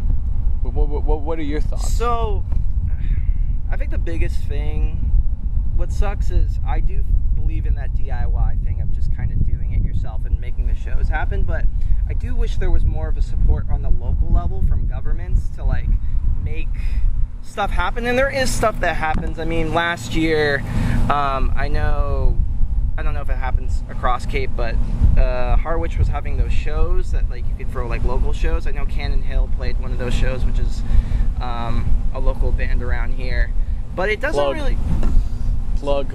Yeah, plug. Even though they have enough plugs already. Yeah. But it doesn't really seem like the local government wants to support guys like you. Like, when I go see local Cape Cod stuff, it's always like folksy stuff and like more, which is fine. That's totally fine if you want to do that type of music, and I like that type of music too. But it seems like there doesn't seem to be the connection to the youth and like what the kids want to hear, right? And it seems like anything that's not folksy, you know, stuff like rap or kind of hardcore, more leaning stuff, there's no avenues for it. Yeah. And it seems like I can't think of many places that do it. Thank you, by the way. Yeah, I got you. You know, like out of Provincetown, there's that one podcast, Boo Life, who does the hip hop stuff, which is cool. Other than that, I can't really think of any other hip hop oriented stuff. And then besides you guys, I mean, James Rosado does stuff, but like there's really no support on that level for like what the youth want to hear. You know what I mean? And it seems like, I don't know, it doesn't really seem like, I don't know if people aren't just talking to them, they don't have the people, but they just don't really seem to care. And it's like, and I'm not here all the time either, and I noticed it. And I'm like, it seems like the only way to do it is to do the DIY thing and book out a VFW, and so be it. That's what you got to do. But like, I just wish like, because if it was more on a like more official level, I feel like it would make things safer. It would make things a little easier. And I think that was the biggest thing that I had with Free Play. When I interviewed James, there was this. It's not Greta's fault, but like, you know, you would go to a show and there would be these younger kids there, and be like, why the fuck are you hanging out with people who drink and stuff? These kids are like 14, 15. It's like, why are you here? Like, and they just want to party or something. And it's like, if it was more regulated or on a more official level, I feel like it would be safer for people. Yeah. And it's just not. Comes down to who's enforcing what. I remember when I first started going to shows at Greta's, it was fucking gnarly, dude. People were saying like, if you fucking drink, you're underage. If you use fucking opiates, if you bring here, we're gonna fucking dig a ditch. We're gonna put you in the fucking ditch and we're gonna piss on you. Yeah. And it was shit like that where I was like, oh my god, all right. Yeah. These are the heads I want to fuck with. And it comes down to like, the younger kids in the scene, are they encouraging people not to fuck around, or are they telling their friends like, this is a show at a fucking like underground venue, do whatever the fuck's cool, do whatever the fuck you want. And they don't really take into consideration that it's sometimes like the livelihood of some fucking people's lives, like, you know, doing this stuff and like making some money to, you know, fucking like support their fucking houses and stuff. I never talked to you about this, but when that In Yeeweehaw show happens at the Brewster VFW, I was taking flyers and I was trying to promote it as much as I could. But I would try to hang up flyers in places and people would be like, oh, is this a for-profit show? I'm like, well, yeah, it is. But like, these kids aren't making money off this. Like, it's like paying the band, yeah. It's like, this is like, at most they're gonna get like $5 from the show, and they're like, oh, we can't do that. it's got to be like non-profit or whatever. I'm like, but these kids are not making money. Like they just want to make a thing happen. Like, and it's like, I don't know. And it's fucked up because I remember talking to James about this because he threw that show. And he had like Funeral Cone, Scuzz, Father Montegro, fucking Moisturizer, Inuiha, all these motherfucking bands from all over the place, like, and everybody got fucking paid. James, I don't know if he made a single fucking dollar from these shows because he believes in the ethic, like, yo, you play shows, you go around, you need to get fucking paid to keep going, you know? And he made sure of that. Motherfucker, like, we opened, I just expect to play shows now. Like, I don't really expect to get paid because it's just like a fucking show. I want to play for the music. This motherfucker tried handing me like $20, $30 or something, and it's just like, what do I do with this, dude? He's like, it's fucking money. Go spend it. I was like, dude, go give it to like the bands. He's like, you're part of the bands. Take the fucking money. And it's just like very, very heartwarming to see people care about stuff even like that on a local level. You know? So I don't know. I wish there was a more official way to do things and there was more support from an older generation, because I feel like it would make things better. And so many people I know are just trying to leave Cape. James is an example of that. James is trying to leave leave for Alabama. No problem with that at all. Whatever he wants to do with his life is whatever he wants to do. I hope he's happy whatever he's doing. But everybody I meet who lives on Cape Cod is trying to leave, which is fine.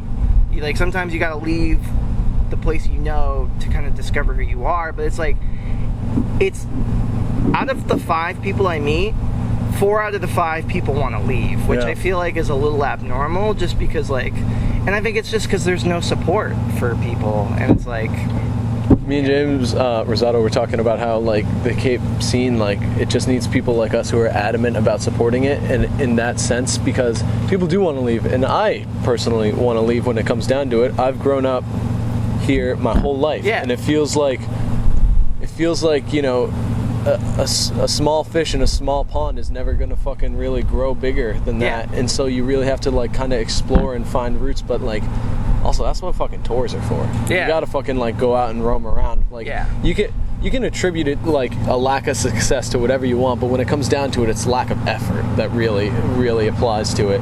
So if you want to, like, get noticed and recognized, you gotta fucking do it like everybody else has done it, where it comes down to, you're not gonna get fucking lucky. You just have to accept it. You just have to understand, like, luck is something that comes to random people at random times, and sometimes maybe it'll happen to you across the country on, like, a shitty tour or something like that. You know?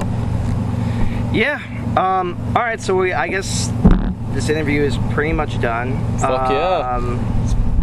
2 quick questions. One, any plugs that you want to do for any art that you're checking out now? That could be music, movies, any YouTube videos, whatever. Like, whatever you want to plug right now, now's the time. Alrighty, let's think this through real quick. I'd like to plug Throat Ditch real quick. Those are some of the realest motherfuckers out there who are gonna be dropping a split with us. They write gnarly fastcore from Cape Cod, and it's just like raw roots, good shit. I want to plug James Rosado's Garden Baskets, $20 a basket from his own personal garden. I want to plug Michael Hansen's film, The Light You Follow, which which was put on hold from its first official showing due to the coronavirus, but once this is over, the Chatham Orpheum. Yeah, the Chatham Orpheum or Harwich, one of the two, will be rented out, and it'll be a solo premiere. Is it on YouTube, anything? No, he's waiting for an actual official release, as he should. It's a feature-length film, so. Besides that, I think I would like to also plug James Davis's new album, Homemade Marmalade, out August 5th, 2020. Kid self-produced it, self-mixed it, doing it the right way, the way it should be. What else? Court Date, obviously. Yeah, sure. Court Date, my band. I would like to plug up this fucking podcast for keeping it fucking real and interviewing the fucking motherfuckers that are out here trying to, or think they're trying to make a difference. You know?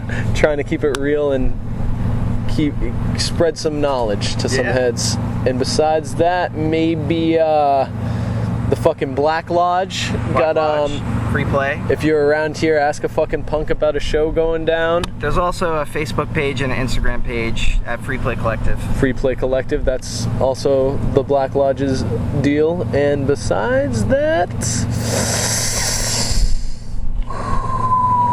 Damn. I think that's it. You sure? You don't want to plug anything else? Don't want to forget somebody? Shit.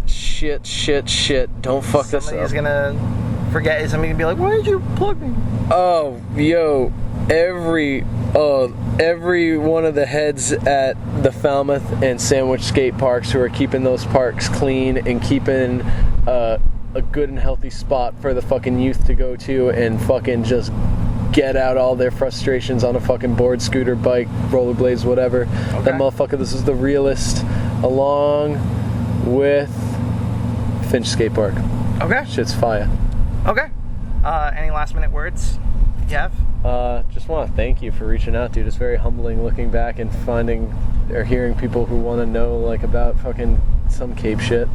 Yeah, I mean, I'm glad you wanted to sit down and talk for a couple hours. I wasn't sure if you wanted to do it or not. Dude, of course, dude. All right. This podcast is over. Bye. Thanks. Whoa! Oh my God! Can you believe it? You're at the end of the podcast, the 4-hour podcast. Whoa! That's crazy, man. Kooky.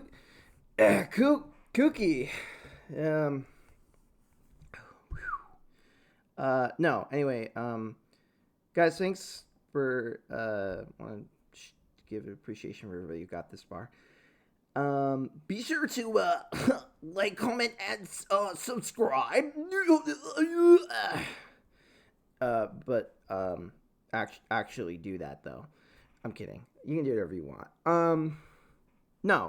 Thanks for getting this far. And yeah, I'm gonna try to get these podcasts out on a more consistent basis. We'll see. The next one isn't gonna take much editing, I don't think. So I'm gonna try to. I think I can get that one out sooner. We'll see. We'll see how it goes. But yeah, that's pretty much it. Thanks for listening. Thanks for enjoying this little podcast I do. And yeah, let's hit it to the outro song, which is really long and is like another hour long. So because I'm shooting for that 5-hour metric. So let's do it. Okay, 5 hours to a 1 hour outro song. Here we go. Bye.